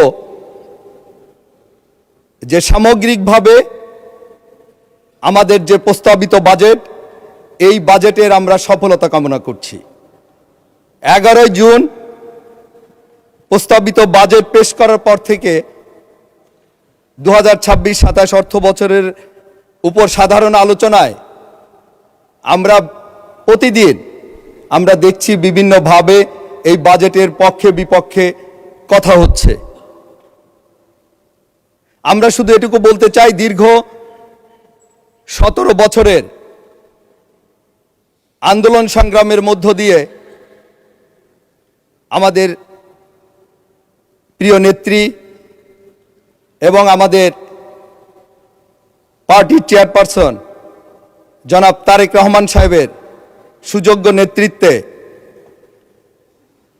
দীর্ঘ আন্দোলন সংগ্রামের পর 24 জুলাইয়ের রক্তস্নাত গণ অভ্যুত্থানের মধ্য দিয়ে 5ই আগস্ট ফ্যাসিস্ট সরকার পালিয়ে যাবার পর ফ্যাসিস্ট বিরোধী যত শক্তি ছিল সবার সমন্বয়ে অন্তর্বর্তী সরকার তাদের প্রথম এবং প্রধান যে কাজ, একটা অবাধ সুষ্ঠু নিরপেক্ষ নির্বাচনের মধ্য দিয়ে গত 12ই ফেব্রুয়ারি এদেশের মানুষ যখন অখণ্ড সমর্থনের মধ্য দিয়ে বাংলাদেশের সবচেয়ে জনপ্রিয় দল, সর্ববৃহৎ দল বিএনপিকে জনগণ তাদের প্রত্যক্ষ ভোটের মধ্য দিয়ে এদেশের রাষ্ট্র পরিচালনার সুযোগ দিয়েছেন এবং আমাদের প্রিয় নেতা জনাব তারেক রহমান সাহেবকে প্রধানমন্ত্রীর দায়িত্বে অধিষ্ঠিত করার পর থেকে, সেই ডে 1 থেকে আমরা কিন্তু দেখেছি আমাদের প্রিয় নেতা আমাদের নির্বাচনী ইস্তেহার অনুযায়ী ভোটের কালি মুছার আগেই প্রতিটা নির্বাচনী ইস্তেহার, নির্বাচনী প্রতিশ্রুতি কিন্তু উনি এক এক করে উনি কিন্তু সেটা বাস্তবায়ন করে চলেছেন। তা আমরা সেই প্রিয় নেতার যে দেশপ্রেম, মানুষের প্রতি যে কমিটমেন্ট, আমরা আজকে এখানে ফ্যাসিস্ট বিরোধী আন্দোলনে যে আমাদের যে পরিমাণ আমাদের ক্ষতি হয়েছে, জানমালের ক্ষতি হয়েছে, আমরা আজকে এখানে যারা জনগণের ভোটে এখানে এসেছি আমাদের কারোরই কিন্তু দেশপ্রেমের কিন্তু কোনো ঘাটতি নেই। এই বাজেটে আমাদের প্রিয় নেতা তার দূরদর্শিতার মধ্য দিয়ে এদেশের উন্নয়নের জন্য, মানুষের মুক্তির জন্য, মানুষের কল্যাণের জন্য নিশ্চয়ই এরকম কোনো বাজেট এখানে দেননি যেটা দেশের জন্য, দেশের মানুষের জন্য ক্ষতি হবে। তা আমরা সবাই আমরা পজিটিভ সমালোচনা করব। যদি কোনো খারাপ কোনো কিছু এই বাজেটে থেকে থাকে আমরা সেটা অবশ্যই আমরা আলোচনা করে ইনশাল্লাহ সেটা যেভাবে ভালো করা যায় সেটাই আমাদের মতামত আমাদের ব্যক্ত করতে হবে। আমি একদম পিছনে বসে আমাদের অনেক সংসদ সদস্যের, বিশেষ করে আমাদের বিরোধী দলের সংসদ সদস্যরা যে অ্যাটিটিউডগুলো করে থাকেন এটা কষ্ট হয়। দেখি তো আমি পিছন থেকে বসে দেখা যায় সবাই তাদের অঙ্গভঙ্গি, তারা যেভাবে কথা বলেন, যেভাবে অধ্যত্ত অনেক সময় অনেক আচরণ করে থাকেন, খুব কষ্ট লাগে। আমাদের সবাইকে কিন্তু মানতে হবে যে আমাদের প্রত্যেকের একটা নিজস্ব আইডিওলজি আছে, রাজনৈতিক মতাদর্শে আমরা বিশ্বাস করি। আমরা একটা বৃহৎ দল, যে দলের আমাদের ইমোশন কিন্তু জিয়া পরিবার। আমরা এমন কিছু করব না, আমাদের ইমোশনের উপর আঘাত করব না যেটাতে আমরা কষ্ট পাই। ঠিক একইভাবে আমরা আমাদের অন্যান্য যারা আছেন তাদেরও একটা নিজস্ব আইডিওলজি আছেন, তাদেরও একটা মাননীয় সদস্য 2 মিনিটে বক্তব্য শেষ করেন। 2 মিনিট। মাননীয় স্পিকার, আমি আমার নির্বাচনী এলাকার রাজবাড়ী 2 নির্বাচনী এলাকা 210, রাজবাড়ী 2, পাংশা, বালিয়াকান্দি, কালুখালী, এই অঞ্চলের জাতীয়তাবাদী শক্তি বিপুল ভোটে ধানের শীষকে বিজয়ী করেছেন। আমি যতটুকু জানি যে বাংলাদেশ জাতীয়তাবাদী দল বিএনপি থেকে সর্বোচ্চ ভোটে 2,37,254 ভোটে এবং বাংলাদেশের হাইয়েস্ট সেকেন্ড আমি যতটুকু জানি যে 1,69,955 ভোটের ব্যবধানে ধানের শীষকে বিজয়ী করেছেন। তো স্বভাবত আমার এই নির্বাচনী এলাকার মানুষের প্রত্যাশাও কিন্তু অনেক বেশি। এবং সে অনুযায়ী আমরা জানি যে ইতিমধ্যে আমাদের প্রিয় নেতা জনাব তারেক রহমান সাহেব সিগনেচার প্রজেক্ট হিসাবে পদ্মা ব্যারেজ বহুদিনের স্বপ্ন, একটা আমাদের শহীদ রাষ্ট্রপতি জিয়াউর রহমান যে প্রকল্পের স্বপ্নদ্রষ্টা ছিলেন, আমাদের প্রিয় নেতা, আমাদের প্রিয় নেত্রী বেগম খালেদা জিয়ার অবদান এবং সর্বশেষ জনাব তারেক রহমান সাহেবের দূরদর্শিতায় ইতিমধ্যে আমরা জানি যে একনেকে আমাদের সেই পদ্মা ব্যারেজ পাশ হয়েছে এবং যেটার সুফল আমাদের 4টা বিভাগের 19টা জেলার 120টা উপজেলা সরাসরি এর সুফল ভোগ করবে। আমি সেই সাথে আমাদের দক্ষিণ পশ্চিমাঞ্চল এবং উত্তর পশ্চিমাঞ্চলের আমরা পদ্মা সেতু রাজবাড়ির মানিকগঞ্জের পাটুরিয়া, রাজবাড়ির দৌলতদিয়া এবং পাবনার কাজিরহাট একটা ওয়াই প্যাটার্নের পদ্মা সেতুর দীর্ঘদিনের প্রত্যাশা আমাদের মানুষের। আমরা দেখেছি যে বিগত 25শে মার্চ একটা বাস দুর্ঘটনায় 27 জনের প্রাণহানি হয়েছিল। মাঝে মাঝে এরকম দুর্ঘটনা। ধন্যবাদ মাননীয় সদস্য। পরবর্তী বক্তা জনাব ফখরুদ্দিন আহমেদ, ময়মনসিংহ 11। আপনার সময় 6 মিনিট।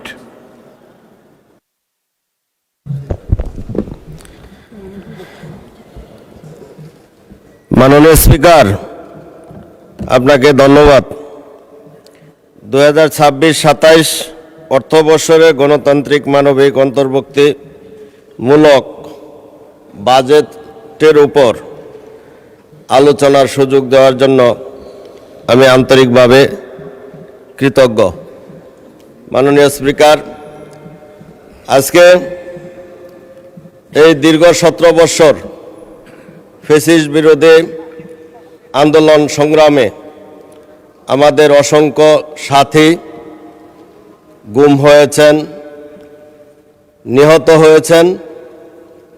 তাদের সকলের প্রতি শ্রদ্ধা নিবেদন করি এবং আমাদের জাতীয়তাবাদী দলের প্রতিষ্ঠাতা শহীদ রাষ্ট্রপতি জিয়াউর রহমান, যিনি স্বাধীনতার ঘোষক, তার রুহের মাগফিরাত কামনা করি। আমাদের জাতীয়তাবাদী দলের যিনি সারা বাংলাদেশে ঘুরে ঘুরে এই জাতীয়তাবাদী দলকে প্রতিষ্ঠিত করেছেন, সারা জীবন স্বৈরাচার এবং ফ্যাসিস্ট বিরোধী আন্দোলন সংগ্রাম করে নিজের জীবনকে উৎসর্গ করেছেন, গণতন্ত্রের মা বেগম খালেদা জিয়া, ওনার রুহের মাগফিরাত কামনা করি।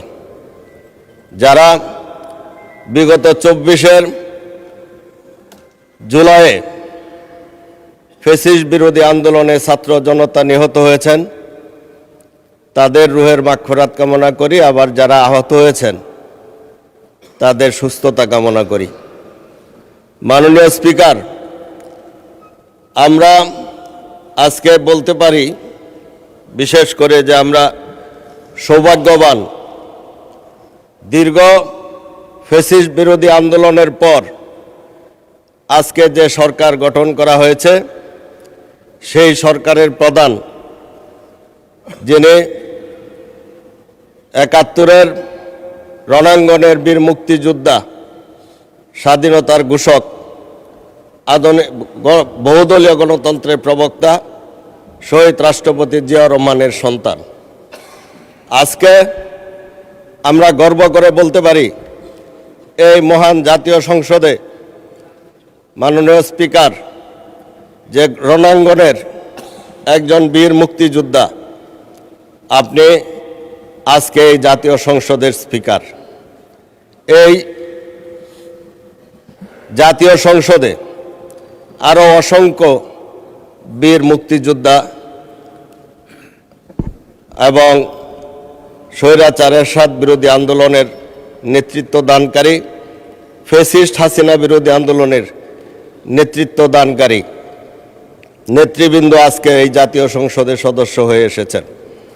সুতরাং এই জাতীয় সংসদ অন্য যে কোনো জাতীয় সংসদের চাইতে অধিক সম্মানের এবং অধিক গুরুত্বের। তাই আমি বলতে চাই, এই জাতীয় সংসদে আমাদের যে বাজেট আমাদের প্রধানমন্ত্রী এবং মাননীয় অর্থমন্ত্রী জাতির সম্মুখে প্রকাশ করেছেন, সেই বাজেট নিয়ে সারা বাংলাদেশের মানুষের মধ্যে একটি স্বস্তির নিঃশ্বাস আমরা দেখতে পেয়েছি। মাননীয় স্পিকার, আমি ব্যক্তিগত জীবনে একজন ছোটোখাটো ব্যবসায়ী।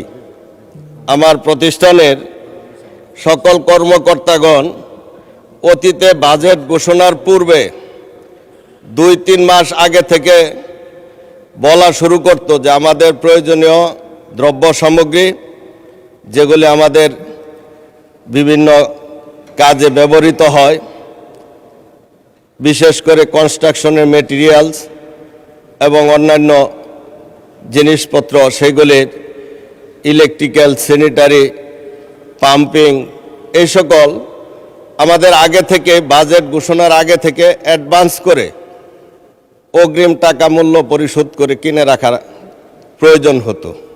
কারণ বাজেট ঘোষণার পরে এই মালামালের মূল্য 10 থেকে 20% বৃদ্ধি পেত। এইবারই প্রথম বাজেট ঘোষণার আগে এরকম কোনো আতঙ্ক আমরা পাইনি, এবং বাজেট ঘোষণার পরে আমাদেরকে কোনো ধরনের অস্বস্তি বোধ করতে হয়নি। অতীতে আমরা দেখেছি বাজেট ঘোষণার দিনেই সারা বাংলাদেশে অসংখ্য মিছিল, মিটিং হয়েছে। বাজেটের এই অংশ খারাপ, এই অংশ জনবিরোধী। এইবারই প্রথম বাজেট ঘোষণা হয়েছে যে বাজেটের পক্ষে মানুষ তার সাড়া দিয়েছে, বাজেটের পক্ষে মিছিল করেছে। যারা 2-1 ব্যানার বানিয়ে রেখেছিল, তারা শুধু সে ব্যানারকে কাজে লাগানোর জন্য কিছু কিছু জায়গায় তারা মিডিয়ার সামনে কিছু বক্তব্য তুলে ধরেছে, সেগুলি আদৌ কোনো ভিত্তি নেই, তার সাথে বাজেটের কোনো সম্পর্ক নেই। মাননীয় স্পিকার, আজ আমাদের সামনে থেকে নেতৃত্ব দিচ্ছেন মাননীয় সদস্য, আপনাকে 2 মিনিট দেওয়া হলো, অনুগ্রহ করে 2 মিনিটে শেষ করবেন। আজ আমাদের সামনে থেকে নেতৃত্ব দিচ্ছেন এই নতুন পথযাত্রার কাণ্ডারি গণপ্রজাতন্ত্রী বাংলাদেশ সরকারের মাননীয় প্রধানমন্ত্রী তারেক রহমান। তার ওই দূরদর্শী নেতৃত্বে 31 দফা রাষ্ট্র সংস্কার জাতীয় সনদের রূপরেখা বাস্তবায়নের প্রত্যয় নিয়ে আমাদের অর্থ ও পরিকল্পনা মন্ত্রী জনাব আমির খসরু মাহমুদ চৌধুরী 11 জুন এই মহান সংসদে 2026-27 সনের অর্থ বছরের বাজেট পেশ করেছেন। এই বাজেট কল্যাণমুখী, গণতান্ত্রিক, মানবিক, অন্তর্ভুক্তিমূলক, সমৃদ্ধির বাজেটকে আমরা সম্পূর্ণভাবে সমর্থন জানাচ্ছি। মাননীয় স্পিকার, এই বাজেটে আমাদের অনেকগুলি ক্ষেত্রে মূল্য হ্রাস করা হয়েছে, পাশাপাশি নতুন উদ্যোক্তা সৃষ্টির পথকে আমাদেরকে বাজেট নির্দেশনা দিয়েছে। আমরা জানি বাংলাদেশে আমাদের বেকারত্বের সংখ্যা অনেক, সকলকে চাকরি দেওয়া সম্ভব নয়। তাই সে বেকার যুবকরা যাতে ব্যবসায়িকভাবে উদ্যোক্তা হিসাবে দাঁড়াতে পারে, তাদেরকে উৎসাহিত করার জন্য এই বাজেটে বেকারদের কর্মসংস্থানের উদ্যোক্তা হিসাবে প্রতিষ্ঠিত হওয়ার একটি সুযোগ সৃষ্টি করা হয়েছে। মাননীয় স্পিকার, আজকে আমার এলাকা ময়মনসিংহ 11 ভালুকা একটি শিল্প সমৃদ্ধ এলাকা। মাননীয় স্পিকার, আমাকে আর একটু সময় দিলে আমি এই এলাকা সম্পর্কে তো একটা কথা বলবো। মাননীয় সদস্য, ঘড়ির দিকে তাকিয়ে বক্তব্য রাখবেন। 1 মিনিটে শেষ করুন। মাননীয় স্পিকার, সেই শিল্প সমৃদ্ধ এলাকায় অতীতে অনেকগুলি শিল্প প্রতিষ্ঠান আমরা দেখেছি বন্ধ হওয়ার উপক্রম হয়েছে, বেশ কিছু শিল্প প্রতিষ্ঠান বন্ধ হয়েছে। এই বিগত 4 মাসে রুগ্ন শিল্প প্রতিষ্ঠানগুলির সাথে আমরা আলাপ আলোচনা করে সেই রুগ্ন শিল্প প্রতিষ্ঠানগুলি আবার চালু করার একটি সুবন্দোবস্ত করেছি। আমরা আশা করি আমাদের সরকার যদি এই শিল্প প্রতিষ্ঠানগুলিকে অর্থনৈতিকভাবে বাংলাদেশ ব্যাংক থেকে তাদেরকে সাহায্য সহযোগিতা করেন, তাহলে সবগুলি শিল্প প্রতিষ্ঠান আমাদের ভালোমতো চলতে পারবে এবং বিপুল সংখ্যক জনগোষ্ঠীর কর্মসংস্থানের সুযোগ সৃষ্টি হবে। আমি আমাদের মাননীয় অর্থমন্ত্রী এবং আমাদের প্রধানমন্ত্রী কাছে ধন্যবাদ মাননীয় সদস্য। মাননীয় চিফ হুইপ, বক্তাদের তালিকা আপনি পাঠাবেন, অন্যান্য হুইপদের সাথে কোঅর্ডিনেট করে আপনি একটি তালিকা পাঠাবেন। অনেকগুলো তালিকা আসলে উই গেট কনফিউজড। এনিওয়ে, মাননীয় হুইপবৃন্দ সবাই সহযোগিতা করে তালিকা পাঠাই। এরপরে আপনি একটা তালিকা পাঠান, কোঅর্ডিনেট করে একটা তালিকা পাঠান। তালিকা মানে মাননীয় সদস্যবৃন্দ তারা হয়তো আপনাকে সিকিউরিটি হাতে পাঠাতে পারে। আপনি যদি অনুগ্রহ করে সেই সব সিকিউরিটি আমাদের কাছে পাঠান, তাহলে আমরা দেখি আবার একটা ব্যবস্থা নিতে পারি, তাহলে সহজ হয়। এত চালাচালি করা যাবে না, আপনি দেখে শুনে একটা তালিকা পাঠান। ধন্যবাদ মাননীয় স্পিকার। পরবর্তী বক্তা মোহাম্মদ জহিরুল ইসলাম, চট্টগ্রাম 16, আপনার সময় 5 মিনিট। আসসালামু আলাইকুম ওয়া রাহমাতুল্লাহ। নাহমাদুহু ওয়া নাস্তাঈনু ওয়া নুসাল্লি আলা রাসূলিল কারীম। আম্মা বাদ। মাননীয় স্পিকার, আপনাকে ধন্যবাদ। আপনার মাধ্যমে আমার নির্বাচন এলাকা চট্টগ্রাম 16 বাঁশখালীবাসী সহ সমগ্র দেশবাসীকে ধন্যবাদ ও কৃতজ্ঞতা জানাচ্ছি। মাননীয় স্পিকার, মহান জাতীয় সংসদে 2024 এবং 27 সনে প্রস্তাবিত যে বাজেট, এটা বাংলাদেশের ইতিহাসের 55তম বাজেট।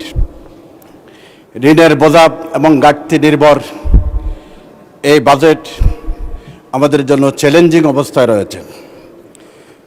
234 পৃষ্ঠার দলিল দস্তাবেজ জাতি অনুধাবন করতে চায় না। সাধারণ মানুষের আকাঙ্ক্ষা হচ্ছে নিত্য প্রয়োজনীয় দ্রব্যমূল্যের সহনীয় অবস্থান এবং কর্মসংস্থান সৃষ্টি, এবং মধ্যবিত্ত ফ্যামিলির মানুষের উপর কর আরোপ করা যাচ্ছে কিনা। সাধারণ মানুষের আকাঙ্ক্ষা হচ্ছে তেল, গ্যাস, বিদ্যুতের দাম বাড়ছে কিনা। মাননীয় স্পিকার, আগামী অর্থ বছরে যদি অর্থনৈতিক সমৃদ্ধি এবং রাজস্ব ইনকাম যদি কাঙ্ক্ষিত না হয়, এই বিশাল বাজেট জাতির কাঁধের উপর বোঝা হয়ে দাঁড়াবে। মাননীয় স্পিকার, আমার বাংলাদেশের অর্থনীতির ইতিহাস হচ্ছে রাজস্ব আহরণের সক্ষমতা সীমিত। আমার প্রস্তাবনা হচ্ছে পৃথিবীর সর্বনিম্ন আমাদের রাজস্ব কালেকশন হয় 6.8%। আমার পরামর্শ হচ্ছে এনবিআরকে কাঠামো পরিবর্তন করা দরকার, দুর্নীতিমুক্ত করা দরকার, কর ফাঁকি এবং কর অব্যাহতি দেওয়ার যে সংস্কৃতি আছে এটা থেকে দূরে থাকা দরকার, এবং দুর্বল নিরীক্ষা ব্যবস্থা থেকে সরে আসা দরকার। সীমিত করদাতার উপর বৃদ্ধি করে করদাতার সংখ্যা বাড়ানো দরকার। মাননীয় স্পিকার, বাংলাদেশের ইসলামপ্রিয় জনগোষ্ঠীর এই বিশাল আবাসভূমিতে দারিদ্র্য বিমোচনের জন্য একটি প্রকল্প যা ঐতিহাসিকভাবে স্বীকৃত এবং প্রমাণিত, সেটা হচ্ছে জাকাত ভিত্তিক অর্থ ব্যবস্থা। রাসূল পাক সাল্লাল্লাহু আলাইহি ওয়াসাল্লাম যখন ইয়েমেনের মধ্যে মুআজ বিন জাবলকে প্রশাসক হিসেবে নিয়োগ করেছিলেন, তখন তিনি কয়েকটি মৌলিক নীতিমালার মধ্যে অর্থনৈতিক ব্যবস্থাপনার জন্য আল্লাহ রাসূল বলেছেন, তুখাযু মিন আগনিয়াহিম ওয়া তুরাদ্দু ইলা ফুকারাহিম, ধনীদের নির্দিষ্ট অংশ কালেকশন করে দরিদ্রদের বিলি বন্টন করা হবে। এই নীতিগত আল্লাহ রাসূল থেকে ঐতিহাসিকভাবে স্বীকৃত এবং প্রমাণিত। মাননীয় স্পিকার, বাংলাদেশের ব্যাংকিং অবস্থার দিকে খেয়াল করলে আস্থার সংকট দেখা যায়। একটা ব্যাংক চলে আস্থা দিয়ে, কিন্তু আস্থাহীনতা আজকে দৃশ্যমান। এজন্য আর্থিক স্থিতিশীলতা যদি না থাকে, আমানত প্রবাহ যদি না থাকে, ব্যাংকের মেরুদণ্ড ভেঙে যাবে, বেসরকারি ঋণ আমাদের উপর প্রভাবিত হয়ে যাবে। অন্যদিকে আজকে সঞ্চয়পত্র যেখানে করের সাপোর্ট পাওয়া যায়, সেখানে ইসলামপ্রিয় জনগোষ্ঠীর জন্য সুদমুক্ত একটি সঞ্চয়পত্রের উইন্ডো চালু করার জন্য আমি অনুরোধ করছি। মাননীয় স্পিকার, রেলপথ বিষয়ে আমার সংক্ষিপ্ত প্রস্তাবনা এবং দাবি হচ্ছে, 2019 সাল থেকে বাংলাদেশে কোনো রেল আমদানি হয় নাই, ইঞ্জিন আমদানি হয় নাই, পুরাতন ইঞ্জিন মেনটেন্যান্সের আওতা আসে নাই। চট্টগ্রাম থেকে বিভিন্ন ডিস্ট্রিক্টে যেখানে মাসে 3000 কন্টেনার ক্যারিং করা হয়, আজকে 1200 নেমে এসেছে। আমার অনুরোধ হচ্ছে রেলপথ বিষয়ে একটু গুরুত্ব দেওয়া দরকার। মাননীয় স্পিকার, স্বাস্থ্য মন্ত্রণালয় বিষয়ে আবার সংক্ষিপ্ত দাবি হচ্ছে, বাংলাদেশের বিশ্ব স্বাস্থ্য সংস্থার বর্ণনা মতে বাংলাদেশে 1.5 লাখ থেকে 2 লাখ এক বছরে ক্যান্সার আক্রান্ত হয়। এই বিশাল বাজেটের মধ্যে একটা পয়েন্টে যদি ফুল আনসার করতে না পারি, আমার উদ্দেশ্য হচ্ছে এই ক্যান্সার রোগীরা, অধিকাংশ ক্যান্সার রোগী দেরিতে শনাক্ত হয়। উপজেলা লেভেলে, জেলা লেভেলে স্ক্রিনিং মেশিন না থাকাতে, আগাম শনাক্তকরণ মেশিন না থাকাতে গোটা বাংলাদেশ এই বিষয়ে সমস্যায় বিপাকে পড়ছে। জরিপ মতে একটা ফ্যামিলি থেকে 5 থেকে 20 লাখ টাকা পারিবারিকভাবে আউট অফ পকেট হিসেবে এটা খরচ হয়ে যায়। আরেকটা জরিপ মতে শুধু স্তন এবং মুখ আর জরায়ু ক্যান্সারে এক বছরে 1200 কোটি অর্থ অপচয় হয়। আমার পরামর্শ হচ্ছে, মাননীয় স্বাস্থ্যমন্ত্রীর প্রতি আমার অনুরোধ হচ্ছে, এই ক্যান্সার রোগের জন্য 5,000 কোটি টাকার একটি তহবিল গঠন করা হোক। অগ্রিম শনাক্তকরণের জন্য প্রতিটি উপজেলায় বাধ্যতামূলক স্ক্রিনিং মেশিন দেওয়া হোক। এতে করেই 50 থেকে 70% রোগী আল্লাহর রহমতের ভরসা করে নিরাময়যোগ্য হবে। মাননীয় স্পিকার, আমার দ্বিতীয় বিষয় হচ্ছে শিক্ষার বিষয়ে। শিক্ষার বিশাল বাজেটের আমরা অনুপাত দেখলেও বাংলাদেশের ইবতেদায়ী মাদ্রাসা, যেটাকে আমরা 20 তলা বলি, প্রাইমারি স্কুল যেমন স্নাতক এবং ডিগ্রি প্রতিষ্ঠানের জন্য 20 তলা হিসেবে ব্যবহৃত হয়, ইবতেদায়ী মাদ্রাসা দীর্ঘদিন ধরে অবহেলিত। ধন্যবাদ।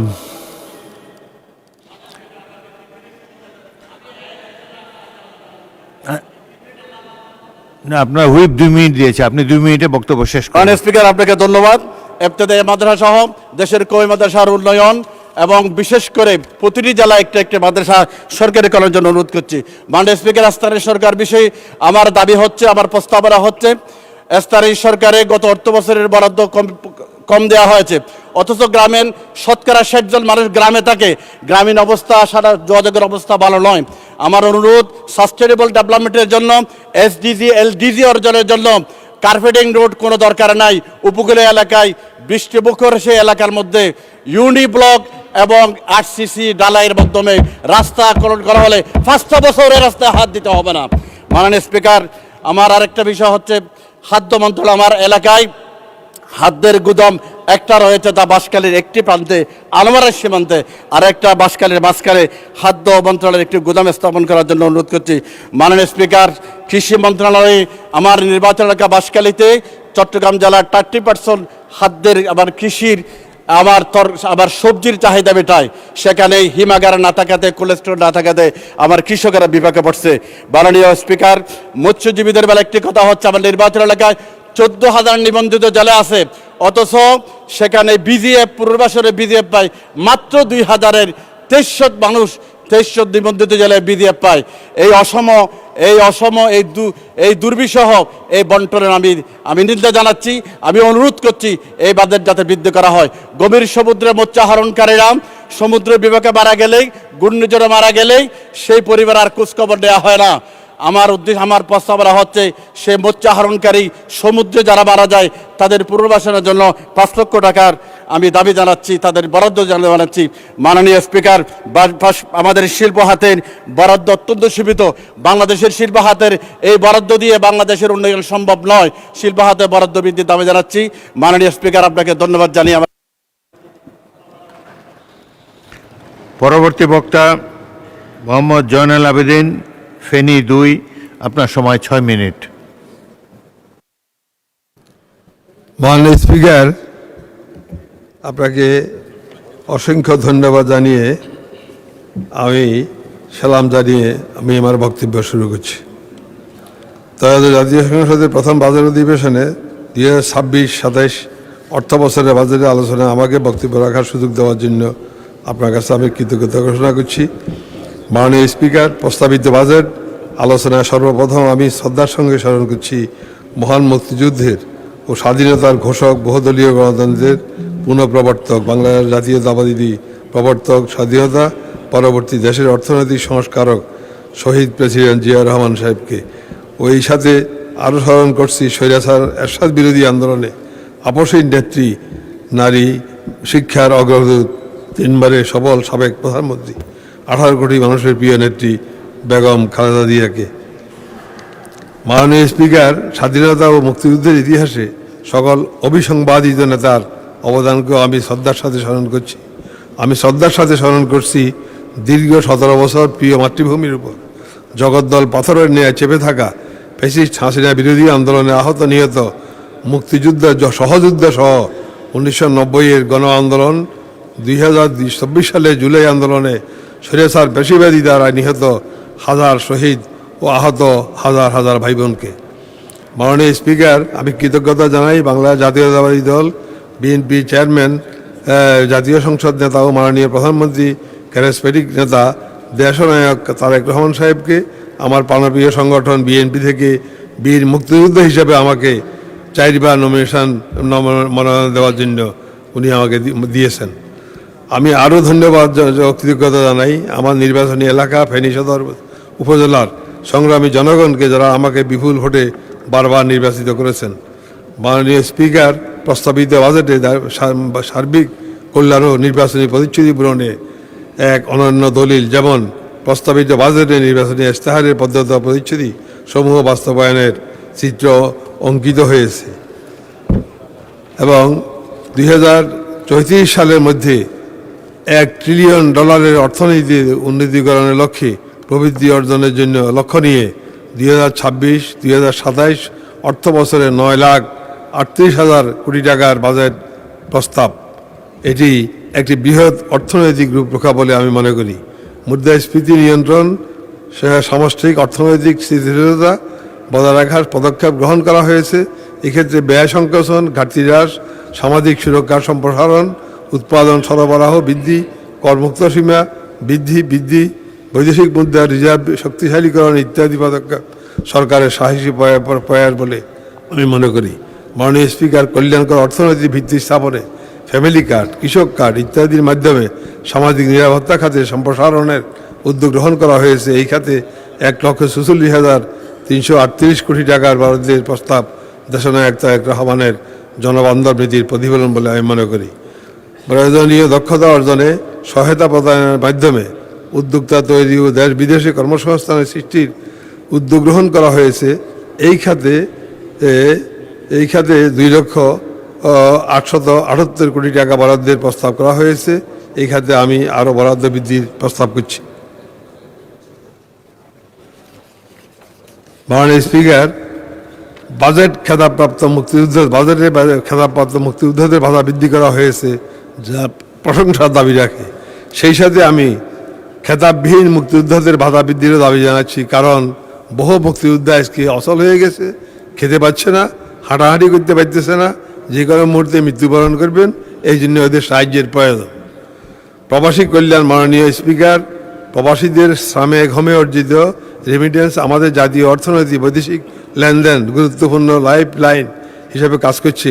প্রস্তাবিত বাজেটে বৈদেশিক কর্মসংস্থান বৃদ্ধি, অভিবাসন প্রক্রিয়া স্বচ্ছতা এবং প্রবাসী কর্মীদের সার্বিক সুরক্ষা নিশ্চিত করতে কিছু সময়োপযোগী পদক্ষেপ প্রবাসীদের জন্য বহুমাত্রিক সুবিধা সম্বলিত প্রবাসী কার্ড, স্মার্ট স্কিল ব্যাংক, বৈধ পথে রেমিটেন্স পাঠানো উৎসাহিত করতে 2.5% নগদ প্রণোদনা অব্যাহত রাখা হয়েছে। প্রবাসী কল্যাণে 880 কোটি টাকা বরাদ্দ প্রস্তাব রাখা হয়েছে। এখানে রেমিটেন্স যোদ্ধাদের অধিকতর কল্যাণে আমি বরাদ্দ বৃদ্ধির প্রস্তাব করছি এবং একই সাথে প্রবাসী দূতাবাসগুলোতে প্রবাসীদের সেবা প্রদানে ব্যর্থতা কিন্তু অসুবিধা করলে তৎক্ষণিক অসাধু কোনো কর্মকর্তা আমাদের করলে কর্মচারীকে স্বাস্থ্যের বিধান চালু রাখার প্রস্তাব করছি। বৌদ্ধ সামাজিক অবকাঠামো খাতে স্ফীত উন্নয়নের লক্ষ্যে সঠিক নির্বাচনী দিক নির্দেশনা রয়েছে প্রস্তাবিত বাজেটে।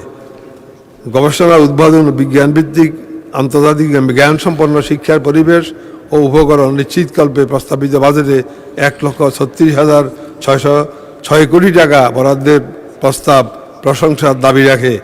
জনগণের দোরগোড়ায় উন্নত চিকিৎসা সেবা পৌঁছে দেওয়ার লক্ষ্যে 2026-27 অর্থ বছরে 69,409 কোটি টাকার বরাদ্দ প্রস্তাব, যা গত অর্থ বছরে সংশোধিত বাজেটে বরাদ্দের তুলনায় দ্বিগুণ। এই জন্য আমি মাননীয় প্রধানমন্ত্রীকে জানাই আন্তরিক ধন্যবাদ। আর্থিক খাত পুনর্গঠনের মাধ্যমে শৃঙ্খলা ফিরিয়ে আনার বিশেষ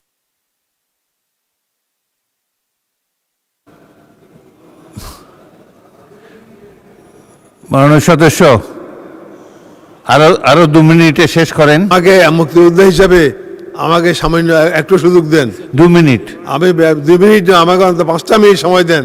আপনার কাছে আমি প্রার্থনা করতেছি, প্লিজ। বাকিটা পঠিতে উল্লেখ অন্য হবে। খাদ্য নিরাপত্তা নিশ্চিত করতে কৃষিতে প্রয়োজনীয় সহায়তা লক্ষ্যে খাদ্যশস্য আমদানি এই 3টি খাতের সমন্বয়ে 43,335 কোটি টাকার বরাদ্দের প্রস্তাব করা হয়েছে, যা যথেষ্ট বলে আমি মনে করি। জলবায়ু পরিবর্তন অভিযোগে মোকাবিলায় টেকসই উন্নয়ন অর্জনের জন্য 51,746 কোটি টাকা বরাদ্দের প্রস্তাব সময় উপযোগী বলে আমি মনে করি। বিনিয়োগ বাড়ানোর জন্য প্রস্তাবিত বাজেটে বিনিয়োগ পরিবেশ উন্নয়ন নিয়ন্ত্রণ কার্যক্রম গ্রহণ প্রতিবেদনগত দূরীকরণের বাস্তবভিত্তিক পদক্ষেপ গ্রহণ করা হয়েছে। সৃজনশীল চলচ্চিত্র সঙ্গীত শিল্প স্পোর্টস গ্রামীণ সংস্কৃতি অর্থনৈতিক খাতে বিকাশের সহায়তা 300 কোটি টাকা বরাদ্দ যথার্থ বলে আমি মনে করি। মাননীয় স্পিকার, আমি সর্বশেষ নির্বাচনী এলাকা ফেনী সদর উপজেলা সমস্যা সমাধান করবে মন্ত্রী মহোদয়গণের সদয় দৃষ্টি আকর্ষণ করছি। আমাদের মহান নেত্রী বেগম খালেদা জিয়া কথা দিয়েছিলেন ফেনীতে একটি মেডিকেল কলেজ, একটি বিশ্ববিদ্যালয়, একটি ইঞ্জিনিয়ারিং কলেজ করবেন এবং এবং একটা ইঞ্জিনিয়ারিং কলেজ করবেন, একটা মেডিকেল কলেজ করবেন এবং বিশ্ববিদ্যালয় করবেন। হাইওয়েতে ফেনী লালপোল এলাকায় এবং ঢাকা চট্টগ্রাম মহাসড়কের লালপোল এলাকায় একটি ফ্লাইওভার নির্মাণ করবেন, যেখানে মানুষ ভীষণভাবে ক্ষতিগ্রস্ত হয়েছে সারা বাংলাদেশে।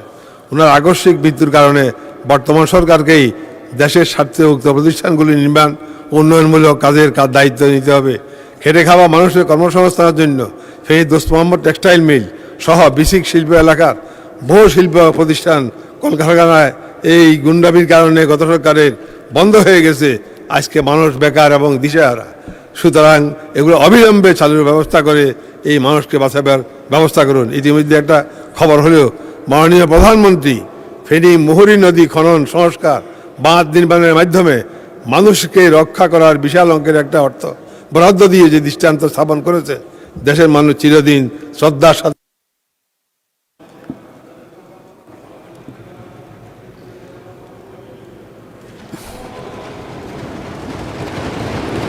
ধন্যবাদ মাননীয়, ধন্যবাদ। পরবর্তী বক্তা মাননীয় সদস্য মোহাম্মদ হাফিজ ইব্রাহিম, ভোলা 2, সময় 7 মিনিট। আপনাকে ধন্যবাদ। আমার বক্তব্য আশা রাখি এই সময়ের মধ্যে শেষ হবে, তারপরে যদি প্রয়োজন হয় আপনার ক্ষমতা আপনি একটু সময় বাড়িয়ে দিবেন। মাননীয় স্পিকার, 2026-2027 অর্থ বছরের প্রস্তাবিত বাজেটের উপর বক্তব্য রাখার সুযোগ দেওয়ার জন্য আপনাকে ধন্যবাদ জানাই। প্রথমেই গভীর শ্রদ্ধার সাথে স্মরণ করছি মহান স্বাধীনতার ঘোষক শহীদ রাষ্ট্রপতি জিয়াউর রহমান, বীর উত্তম, গণতন্ত্রের আপসহীন নেত্রী বেগম খালেদা জিয়া এবং গণতন্ত্র স্বাধীনতার জন্য আত্মত্যাগকারী সকল শহীদকে। মাননীয় স্পিকার, বর্তমান সরকার এমন একটি সময়ে দায়িত্ব গ্রহণ করেছে যখন দেশের অর্থনীতি বৈশ্বিক অস্থিরতা, মূল্যস্ফীতির চাপ, জলবায়ু পরিবর্তনের বহুমাত্রিক চ্যালেঞ্জ মোকাবিলা করছে। এই প্রেক্ষাপটে প্রস্তাবিত বাজেটে অর্থনৈতিক পুনরুদ্ধার, কর্মসংস্থান সৃষ্টি, বিনিয়োগ বৃদ্ধি, সামাজিক নিরাপত্তা জোরদারের যে প্রচেষ্টা নেওয়া হয়েছে তা প্রশংসার দাবিদার। মাননীয় স্পিকার, আমি ভোলা 2 আসনের জনগণের প্রতিনিধি হিসাবে দেশের উপকূলীয় ও চরাঞ্চলবাসীর কিছু গুরুত্বপূর্ণ বিষয় এই সংসদের সামনে তুলে ধরতে চাই। বাংলাদেশের উপকূলীয় অঞ্চলের বিশ্বের অন্যতম জলবায়ু ঝুঁকিপূর্ণ এলাকা। নদী ভাঙন, ঘূর্ণিঝড়, জলোচ্ছ্বাস এবং লবণাক্ততার কারণে প্রতি বছর হাজার হাজার মানুষ বাস্তুচ্যুত হচ্ছে। বিশেষ করে ভোলার মেঘনা ও তেঁতুলিয়া নদীর ভাঙনে বহু পরিবার তাদের বসতভিটা ও জীবিকার উৎস হারাচ্ছে। মাননীয় স্পিকার, আমার নির্বাচনী এলাকা অত্যন্ত 10টি ইউনিয়ন নদী ভাঙনের সরাসরি ঝুঁকিতে রয়েছে। দৌলত খান, বোরহানুদ্দিনের বহু চরাঞ্চলে এখনও নিরাপদ বেড়িবাঁধ, মানসম্মত সড়ক, শিক্ষা ও স্বাস্থ্যসেবা নিশ্চিত করা যায়নি। তাই আমি নদী ভাঙন প্রতিরোধ, টেকসই বেড়িবাঁধ নির্মাণ ও চরাঞ্চলের অবকাঠামো উন্নয়নের জন্য বিশেষ বরাদ্দের দাবি জানাচ্ছি। মাননীয় স্পিকার, বিশেষ করে ভোলার চরসমূহ দেশের বিভিন্ন চরাঞ্চলে একই সঙ্গে কৃষি উৎপাদন ও নবায়নযোগ্য জ্বালানি উৎপাদনের অপার সম্ভাবনা রয়েছে। এই প্রেক্ষাপটে আমি জাতীয় এগ্রি ভোল্টাইক বা এগ্রি সোলার নীতি প্রণয়নের প্রস্তাব করছি। একই জমিতে কৃষি উৎপাদন ও সৌর বিদ্যুৎ উৎপাদনের মাধ্যমে জমির সর্বোচ্চ ব্যবহার নিশ্চিত করা সম্ভব হবে। এর ফলে খাদ্য উৎপাদন বৃদ্ধি পাবে, নবায়নযোগ্য জ্বালানি সম্প্রসারিত হবে এবং বেসরকারি বিনিয়োগের নতুন সুযোগ সৃষ্টি হবে। সরকার যদি একটি সুস্পষ্ট নীতিমালা প্রণয়ন করে তবে চরাঞ্চলগুলোকে দেশের নবায়নযোগ্য জ্বালানি ও কৃষি উৎপাদনের নতুন কেন্দ্র হিসাবে গড়ে তোলা সম্ভব হবে। আমি বিশ্বাস করি চরাঞ্চল ভিত্তিক এগ্রি সোলার উন্নয়ন মডেল বাংলাদেশের খাদ্য নিরাপত্তা, জ্বালানি নিরাপত্তা এবং জলবায়ু অভিযোজনের একটি যুগান্তকারী উদ্যোগ হতে পারে। মাননীয় স্পিকার, উপকূলীয় অঞ্চলের একটি বড় বাস্তবতা হলো ভৌগোলিক বিচ্ছিন্নতা। রাজধানী ও কেন্দ্রীয় প্রশাসনিক কাঠামো থেকে দূরে অবস্থানের কারণে আইন শৃঙ্খলা রক্ষা, নদীপথ তদারকি ও জননিরাপত্তা নিশ্চিত করতে তুলনামূলকভাবে বেশি ব্যয় প্রয়োজন হয়। বর্তমান প্রচুর প্রযুক্তি নির্ভর যুগে আমি একটি এআই ভিত্তিক smart coastal governance and public safety network গড়ে তোলার প্রস্তাব করছি।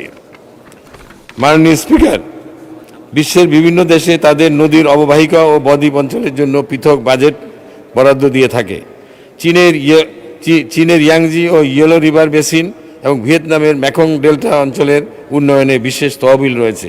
আমি সরকারের কাছে জোর দাবি জানাচ্ছি, ভোলার দৌলতখান, বোরহানুদ্দিন, মনপুরা, চরফেশন ও হাতিয়া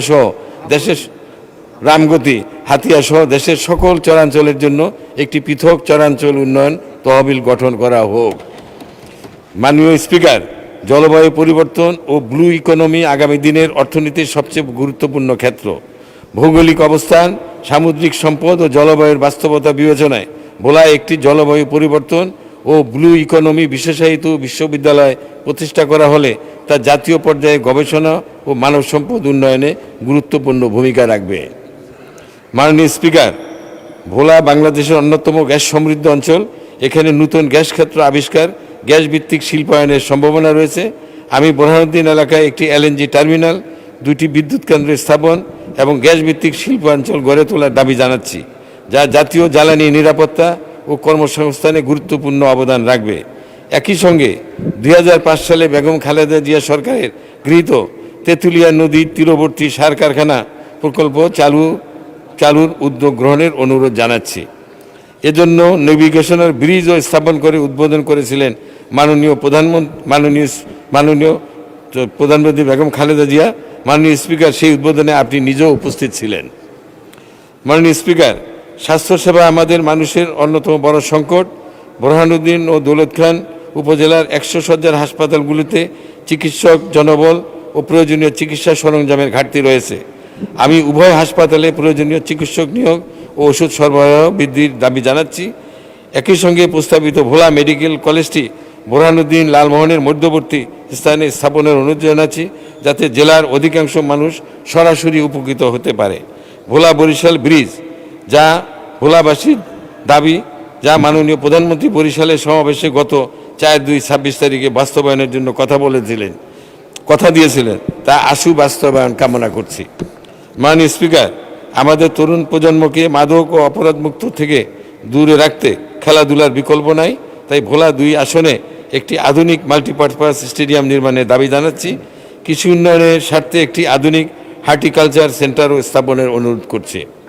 মাননীয় স্পিকার, আমি একজন মুক্তিযোদ্ধা হিসাবে বিশ্বাস করি, এই দেশকে এগিয়ে নিতে হলে উপকূল, চরাঞ্চল ও প্রান্তিক জনগোষ্ঠীকে উন্নয়নের মূলধারায় আনতেই হবে। পরিশেষে প্রস্তাবিত বাজেট উপকূলীয় মাননীয় স্পিকার, আমাকে একটু 1 মিনিট সময় দিন।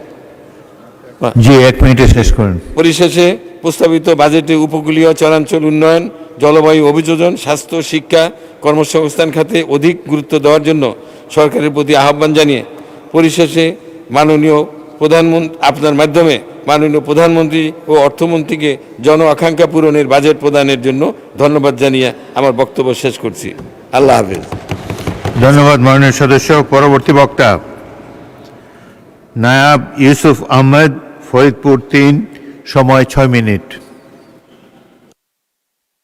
বিসমিল্লাহ রহমান রহিম। আসসালামু আলাইকুম মাননীয় স্পিকার, 2026-2027 অর্থ বছরের বাজেটের উপরে আলোচনায় অংশগ্রহণের সুযোগ করে দেওয়ার জন্য আপনাকে ধন্যবাদ।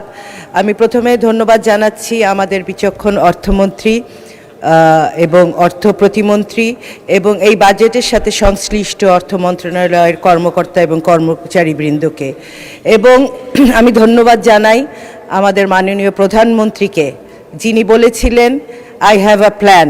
উনি বলেননি আই হ্যাভ আ ড্রিম, এবং এই প্ল্যান বাস্তবায়নের জন্য উনি নিরলস কাজ করে যাচ্ছেন। এই বৈশ্বিক অর্থনীতি মন্দা, জ্বালানি বাজারের অস্থিরতা, মধ্যপ্রাচ্যের যুদ্ধ, এই সকল অস্থিরতার মাঝে এই বাজেট প্রণয়ন ছিল একটি কঠিন কাজ। মোটা দাগে বলা যায় এই বাজেট হলো সাধারণ এবং প্রান্তিক জনগোষ্ঠীর স্বস্তির বাজেট। মাননীয় স্পিকার, বাংলাদেশের উন্নয়নের অভিযাত্রায় নারীর অংশগ্রহণ আজ আর সহায়ক শক্তি নয়, এটি একটি প্রধান চালিকা শক্তি। মহিলা ও শিশু বিষয়ক মন্ত্রণালয়ের জন্য 5,196 কোটি টাকা বরাদ্দ প্রস্তাব করা হয়েছে।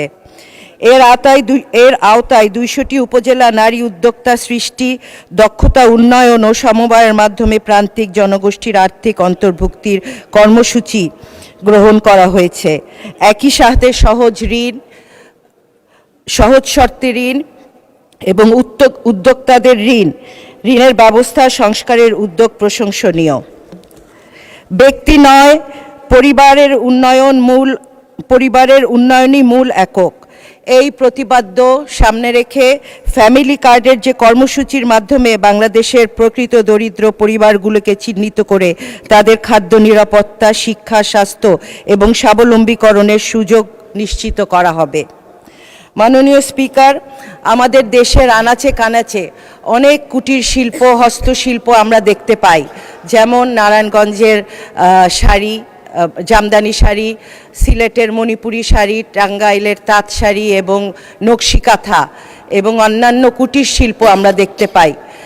কিন্তু এদের এই শিল্পগুলোকে একটা অর্গানাইজড ওয়েতে তাদের মার্কেটিং প্রমোশন করা হয় না। আমার প্রস্তাব, এই কুটির শিল্প উদ্যোক্তাদের আমরা যদি একই ছাতার নিচে একটি কুটির শিল্প বাণিজ্য মেলা আমরা যদি অর্গানাইজ করতে পারি, এই শিল্পকে আমরা বাঁচাতে পারবো। এর থেকে অর্থনৈতিক আমাদের ইকোনমি উপকৃত হবে এবং আমাদের এই কুটির শিল্প জাতীয় এবং আন্তর্জাতিক পর্যায়ে পরিচিত লাভ করবে।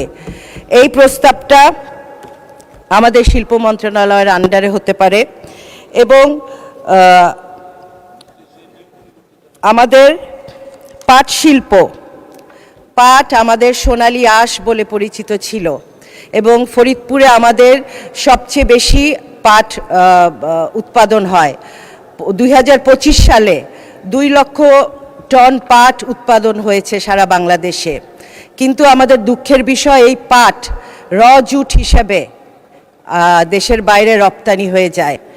আমি আপনার মাধ্যমে অর্থমন্ত্রী এবং বাণিজ্য মন্ত্রী দৃষ্টি আকর্ষণ করব, যদি এই পাটকে আমরা দেশে রেখে ফিনিশ প্রোডাক্টস বাইরে রপ্তানি করি, তাহলে এখানে কর্মসংস্থান হবে এবং রেভিনিউ আর্নিং হবে।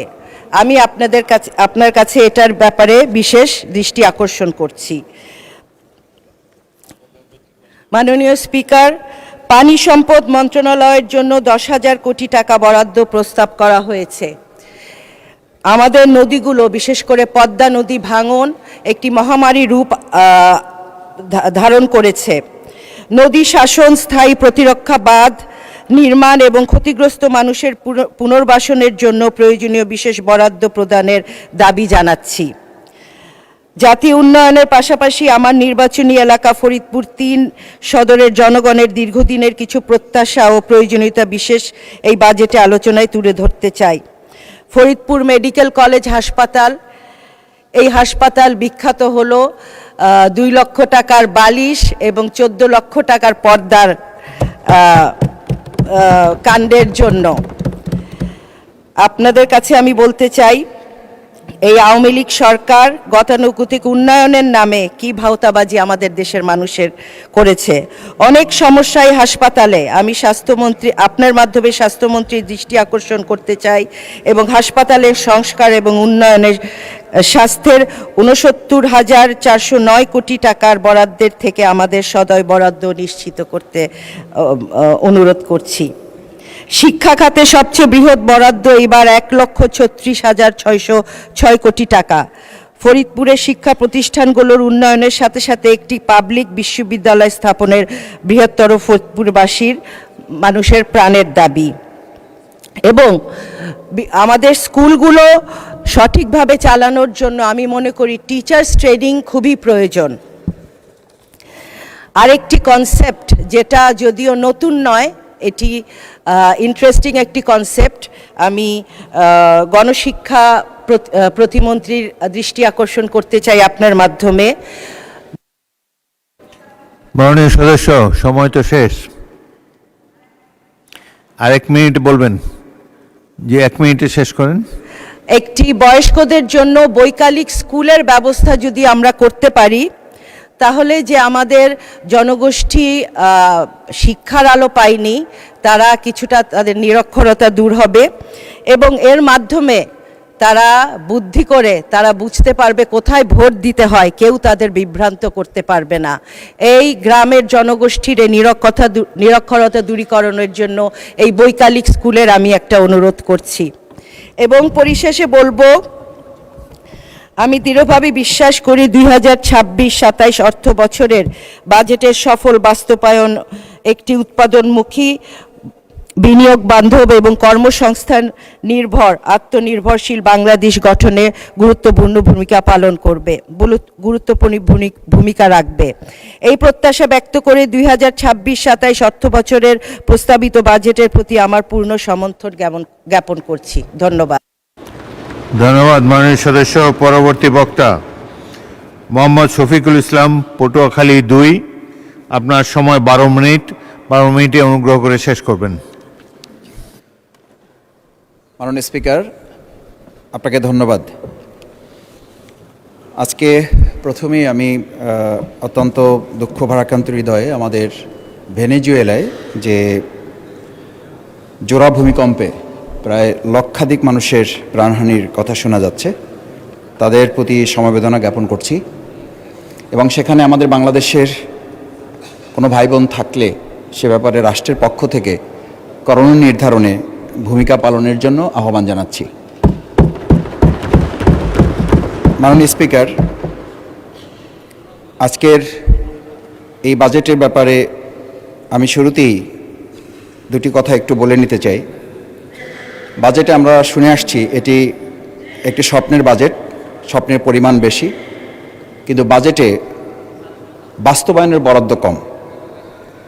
রাজস্ব আদায়ের ক্ষেত্রে এখানে আমরা লক্ষ্য করি যে আমাদের সরকার বা আমরা যারা থাকি তারা সিংহের ভূমিকা পালন করেন, কিন্তু সেবার ক্ষেত্রে আমাদের গ্রাহকরা মনে করেন তারা বিড়ালের ভূমিকা অবতীর্ণ হন। এটা আমাদের জন্য অত্যন্ত নিরুৎসাহের কারণ। এই জায়গাগুলো নির্ধারণ করেই আমরা একজন গুরুত্বপূর্ণ অর্থনীতিবিদের কথা শুনে থাকি। মূলত এটা কোরআনেরই সেই আয়াতের প্রতিধ্বনি। সূরা তালাকে যেখানে 2, 3, 4 নম্বর আয়াতে আল্লাহ সুবহানাহু ওয়া তাআলা উল্লেখ করেছেন, ওয়া ইয়াত্তাকিল্লাহ ইয়াজআল লাহু মাখরাজান ওয়া ইয়ারযুকহু মিন হাইসু লা ইয়াহতাসিব।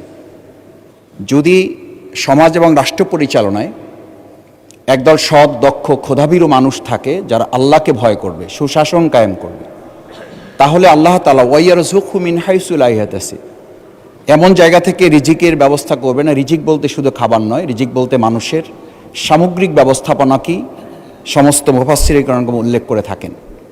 সেই জায়গাটিকে আমরা শুনে থাকি। দার্শনিক অমর্ত্য সেনের একটা কথা বলা হয়ে থাকে, যেখানে বলা হয় যে সম্পদের অভাবে দুর্ভিক্ষ হয় না, দুর্ভিক্ষ হয় মূলত সুষম বন্টন এবং সুশাসনের অভাবে। আমরা এই সরকার পরিচালনায় মাত্র কয়েকটি মাস অতিবাহিত হওয়ার মধ্যেই আমরা সেই সুষম বন্টন এবং সুশাসনের যে অভাব পরিলক্ষিত দেখছি, তাতে আমার কাছে মনে হয়েছে এই বাজেট আমাদের সামনে এটা মনে করিয়ে দেয় যে আমরা আয়ের তালিকা যখন দেখি তখন আমাদের কাছে আমরা মনে হয় যে আমরা একটা উন্নত দেশের তালিকায় আছি, কিন্তু যখন আবার আমাদের ব্যয়ের তালিকা নির্ধারণ করা হয়, তখন আমাদের কাছে উন্নত দেশ মনে হলেও ব্যয়ের তালিকার পাশাপাশি যখন আমরা আয়ের কর্ম নির্ধারণ করি, তখন আমাদের কাছে মনে হয় আমরা একটা উন্নয়নশীল রাষ্ট্রে পরিণত হয়ে যাচ্ছি। এই জায়গায় আমার কাছে মনে হচ্ছে আমরা এখানে আলোচনা করতে গিয়ে এক একজন অর্থনীতিবিদ বনে যাই, কিন্তু বাস্তবিক কার্যক্রম যখন পরিচালনায় যায় তখন আমার কাছে মনে হয় যে আমাদের বাজেটে অনেক আশার ঘর নির্ধারণ করা হয়েছে, কিন্তু মাননীয় স্পিকার, আমি বাজেটটি পড়তে গিয়ে আমার কাছে এই প্রত্যেকটা ঘরের দরজাগুলো, আশার দিকগুলো সব বন্ধ করে দেওয়া হয়েছে। আমি একটা বন্ধের দিক আপনার সামনে উল্লেখ করি। আমাদের বলা হয়েছে, আমি মাঝে মধ্যে এখানে আমরা আলোচনা করি, ইসলামী ব্যাংকে আমাদের একজন এসালম তৈরি হয়েছে, আমাদের বিগত 17 বছরে একজন সালমান এফ রহমান তৈরি হয়েছে। আমি জানি না এসের সাথে এরকম একটা সম্পর্কের মিল কেন তৈরি হয়ে যাওয়া হয়েছে। এই তৈরিটা শুধুমাত্র এখানেই শেষ হয় নাই। বাংলাদেশ আয়রন অ্যান্ড স্টিল সেই স্টিলের যে কাঁচামাল প্রস্তুতকারক যারা, তারা ইতিমধ্যে দাবি তুলেছে। আমাদের এখানে সংসদ সদস্য মাননীয় যারা আছেন তারা বলেন যে এবার নাকি কেউ এটা নিয়ে রাস্তায় বের হয় নাই, শুধুমাত্র বিরোধী দল একটা ব্যানার করে রেখেছিল। এরকম একটা বিরোধী দল আবার ওনাদের পছন্দও হয় না।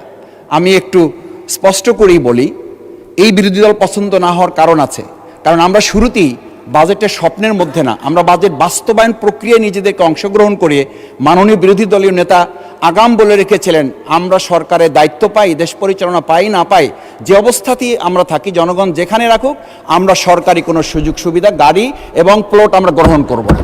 মাননীয় স্পিকার, এটার মধ্য দিয়ে আমি এটা বুঝাতে চেয়েছি, এরকম বিরোধী দল তো সরকারের পছন্দ হওয়ার কথাও নয়। এই কারণেও যে আমরা যখন এই স্টিল অ্যান্ড আয়রনের ভ্যাটের কথা বলি, আমি এখানে একটু ডেস্ক আপনাকে দেখাই যে আমাদের এইচএস কোড যেখানে বলা হচ্ছে, রেগুলেটরি ডিউটি যেটা বলা হচ্ছে, এক্সিস্টিং কোড ছিল এখানে যেটা 10, সেটা 20% নিয়ে যাওয়া হয়েছে, যেটা 3% ছিল সেটা 15% নিয়ে যাওয়া হয়েছে। এইরকম প্রত্যেকটা জায়গায় বলা হয়ে থাকে। আমি তাদের সাথে বসেছি, তারা আমাদের সাথে দেখা করেছেন, এস আলম, কেওয়াই, আবুল খায়ের, পিএসপি, জালালাবাদ, এমনকি পার্শ্ববর্তী রাষ্ট্রের জায়গা থেকে তাদেরকে সুবিধা করে দেওয়ার জন্য শুধুমাত্র এই রেগুলেটরি ডিউটি কয়েক গুণ তাদের উপরে বৃদ্ধি করে আমাদের দেশের কাঁচামালের রপ্তানিকে ধ্বংস করার প্রক্রিয়া বাস্তবায়ন করা হয়েছে। আমি অত্যন্ত স্পষ্টভাবে এই এক্সিস্টিং রেগুলেটরি ডিউটি থেকে প্রপোজ যে রেগুলেটরি ডিউটি নির্ধারণ করা হয়েছে, এটা সহ অন্যান্য জায়গায় যা করা হয়েছে সেগুলো থেকে আমাদের দেশের কাঁচামালকে রক্ষা করার জন্য আমি বিশেষভাবে আহ্বান জানাচ্ছি। মাননীয় স্পিকার, আজকে একটা কথা খুব পরিষ্কার করে না বললেই নয়, আমরা যখন আলোচনা করি যে বাজেটের বক্তৃতা শুনে মনে হয়েছে দেশের প্রায় সব সমস্যার সমাধান হয়ে গেছে, কিন্তু আমরা যখন রাস্তাঘাটে ঘোরাফেরা করি, জনগণের সাথে মিশে এলাকায় যাই, আমি অত্যন্ত ভাগ্যবান নিজেকে মনে করছি। আমি এলাকায় বাজেটের পূর্বেই নাগরিক ভাবনা নামে একটা মতবিনিময় প্রোগ্রাম করেছি। ওনারা আমাদের সাংবাদিকরা ছিলেন, সেখানে ওনারা বলেছেন আপনাদের আলোচনা যখন শুনবো তখন মনে হবে আমাদের সব সমস্যার সমাধান হয়ে গেছে, কিন্তু বাস্তবে যখন আমরা বাজারে বের হব তখন গিয়ে দেখব যে আসলে সমস্যাগুলো আপনাদের এই বক্তৃতায় শোনে নাই। মাননীয় স্পিকার, আমার কাছে মনে হয় যে সমস্যা সমাধানের বক্তব্যগুলো আসলে বাদ পর্যায়ে আমাদের যে সমাধানের রাস্তা বের হওয়ার কথা সেখানে আমরা সুযোগ গ্রহণ করতে পারি না। বাজেটের সাফল্য আসলে এখানে টেবিল চাপড়ানোর উপর নির্ভর করে না, বাজেটের সাফল্য নির্ভর করে আমাদের মাঠ পর্যায়ের যারা তৃণমূলে আছেন, বাজারবাসী আছেন, সেখানকার লোকদের মুখের হাসিতে নির্ভর করে আমাদের এই বাজেটের সফলতাটা কতটা নির্ধারিত হবে। আরেকটা কথাও বলি, আজকে এখানে ট্রেজারি বেঞ্চ আছে, অপোজিশন আছে, সরকার বিরোধী দল আছে, বাজেটে দুটো শব্দ ব্যবহার করা হয়, একটা হচ্ছে জনবিরোধী বাজেট আর একটা হচ্ছে জনমুখী বাজেট বা জনগণের পক্ষের বাজেট। এই দুটো কথার সাথে আমরা যখন দুই পক্ষ হয়ে বসি, আসলে এই অধিবেশন থেকে বের হয়ে আমরা যখন বাজারে যাই তখন জনবান্ধব এবং জনবিরোধী থাকে না, তখন দুই পক্ষেরই একসাথে একটা প্রশ্ন তৈরি হয়, আসলে বাজারে মূল্য বৃদ্ধি হয়েছে কেন। মাননীয় স্পিকার, এই দুই পক্ষ আমরা তখন বাজারে কিন্তু এক পক্ষ হয়ে যাই। এর কারণ হচ্ছে বাজারে আমরা যে নীতিমালাটা নির্ধারণ করি সেই নীতিমালায় আমাদের এখানে কেবল বাজেটে আমরা নির্ধারণ করার জন্য সাধারণ মানুষকে বোঝার ক্ষেত্রে প্রেজেন্টেশন আসতে পেরেছি, কিন্তু আমরা আধুনিক বিশ্বের দিকে অথবা মিনিমাম উন্নয়নশীল রাষ্ট্রের দিকে যদি তাকাই, তারা তাদের বাজেট উপস্থাপনার ক্ষেত্রে মাননীয় স্পিকার আপনি খেয়াল করবেন, আমরা জানি সেখানে ইনফোগ্রাফিক ব্যবস্থাপনা, ভিজুয়াল ড্যাশবোর্ডের ব্যবস্থাপনা, তুলনামূলক চার্টের ব্যবস্থাপনা, সহজ টেবিলের ব্যবস্থাপনা, এমনকি নাগরিক সংস্করণের জন্য তার একটা ব্যবস্থাপনা আগে থেকে তাদেরকে দিয়ে রাখে যাতে তারা এটাতে অংশগ্রহণ করতে পারে। কিন্তু আমরা দুর্ভাগ্য দুর্ভাগ্যক্রমে লক্ষ্য করেছি, নাগরিক ব্যবস্থাপনা তো পরের কথা, সংসদ সদস্যগণ এই বাজেট নির্ধারণে কিংবা বাজেট তৈরির ক্ষেত্রে আমাদের কোনো ভূমিকা রাখার সুযোগ দেওয়া হয় না মাননীয় স্পিকার।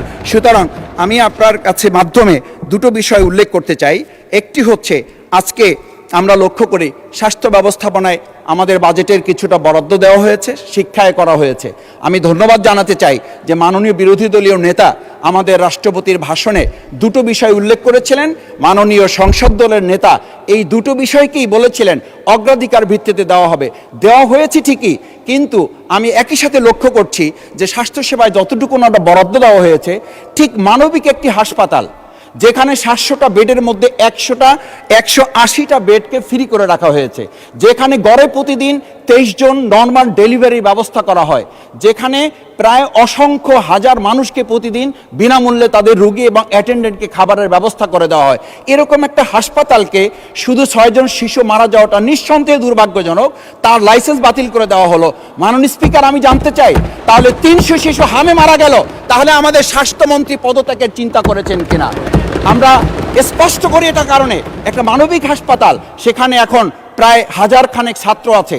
আমরা অত্যন্ত দুর্ভাগ্যবশত লক্ষ্য করছি যেখানে বহির্বিশ্বের সাথে আমাদের সম্পর্কের এটা একটা মাধ্যম, সেখানে প্রায় 247 জন বিদেশি ছাত্রছাত্রী শিক্ষার্থীরা আছেন, তারা দাঁড়ে দাঁড়ে ঘুরছেন। এটা বাংলাদেশের সম্পর্কে ধারণা ভালো হচ্ছে না, বিদেশে আমাদের সম্পর্কে মেসেজ ভালো যাচ্ছে না, এমনকি তারা দেখা করার সুযোগ পর্যন্ত পাচ্ছে না। সচিব মহোদয় সুযোগ দিচ্ছেন না, ডিজি মহোদয়ের কাছে সুযোগ পাওয়া যাচ্ছে না, স্বাস্থ্যমন্ত্রী সুযোগ দিচ্ছে না। এই শিক্ষার্থীদের কোথায় গিয়ে তারা দাঁড়াবে, সেই জায়গাগুলো আমাদের নির্ধারণ করা উচিত।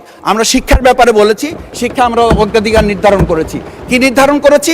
শিক্ষায় আমরা যেটা নির্ধারণ করেছি, 511 কোটি টাকা নির্ধারিত থাকা উচিত সেখানে আমাদের নিয়মিত এই সমস্ত ব্যয় বরাদ্দ নির্ধারণ করার জন্য।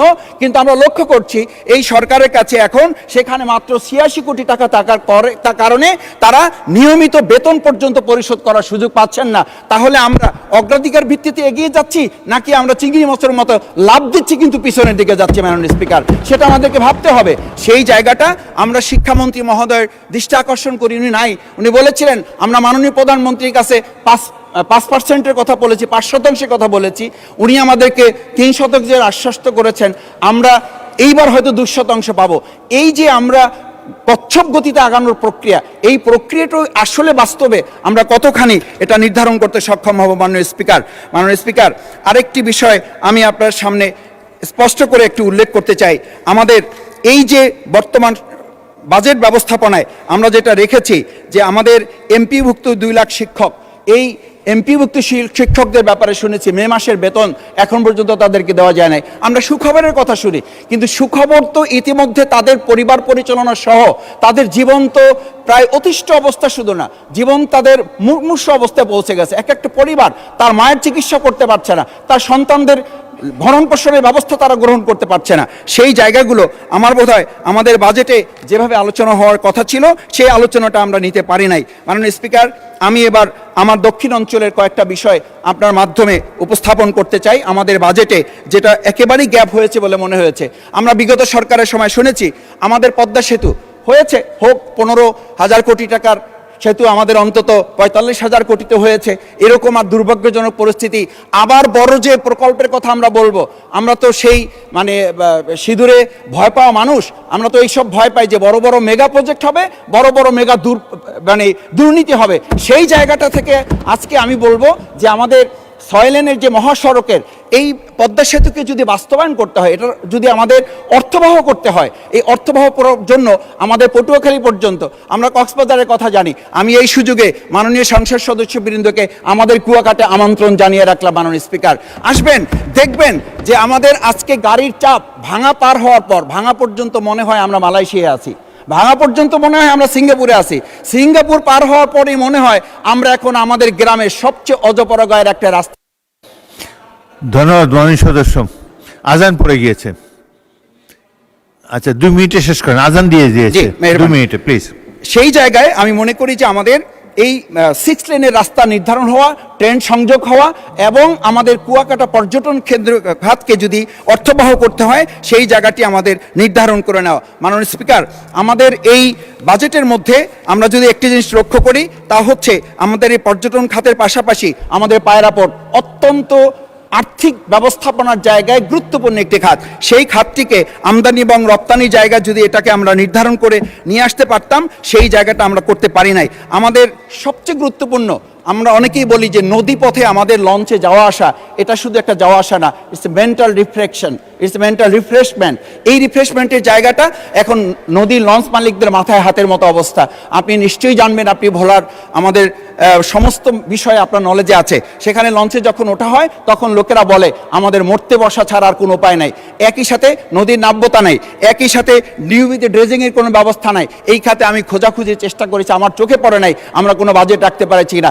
নদী বাঁচলে বাঁচবে বাংলাদেশ, মাননীয় স্পিকার। সেই জন্য নদীর এই নাব্যতা এবং ড্রেজিংয়ের ক্ষেত্রে আমি আশা করি যে বাজেটের একটা গুরুত্বপূর্ণ অংশ এখানে নির্ধারণ করা হবে। কীর্তনখোলা, তেঁতুলিয়া, আড়িয়ালখা, বিষখালী সহ পর্যটনের এই নৌপথ উন্নয়নে যদি আমরা ব্যবস্থা নিতে পারি, তাহলেই কেবলমাত্র আমাদের এই উন্নয়নগুলো সম্ভব হবে। মাননীয় স্পিকার, আমার প্রিয় বাউফল, সেই বাউফলে আমি জনগণের কাছে ভোট চাইতে গিয়ে শুধু একটা কথা বলেছিলাম, মাদক নির্মূল করব, কবর রচনা করব। দুর্ভাগ্যজনক, কবর রচনা করার তো পরের কথা, আমরা মাদকের হাতি দিতে পারি নাই।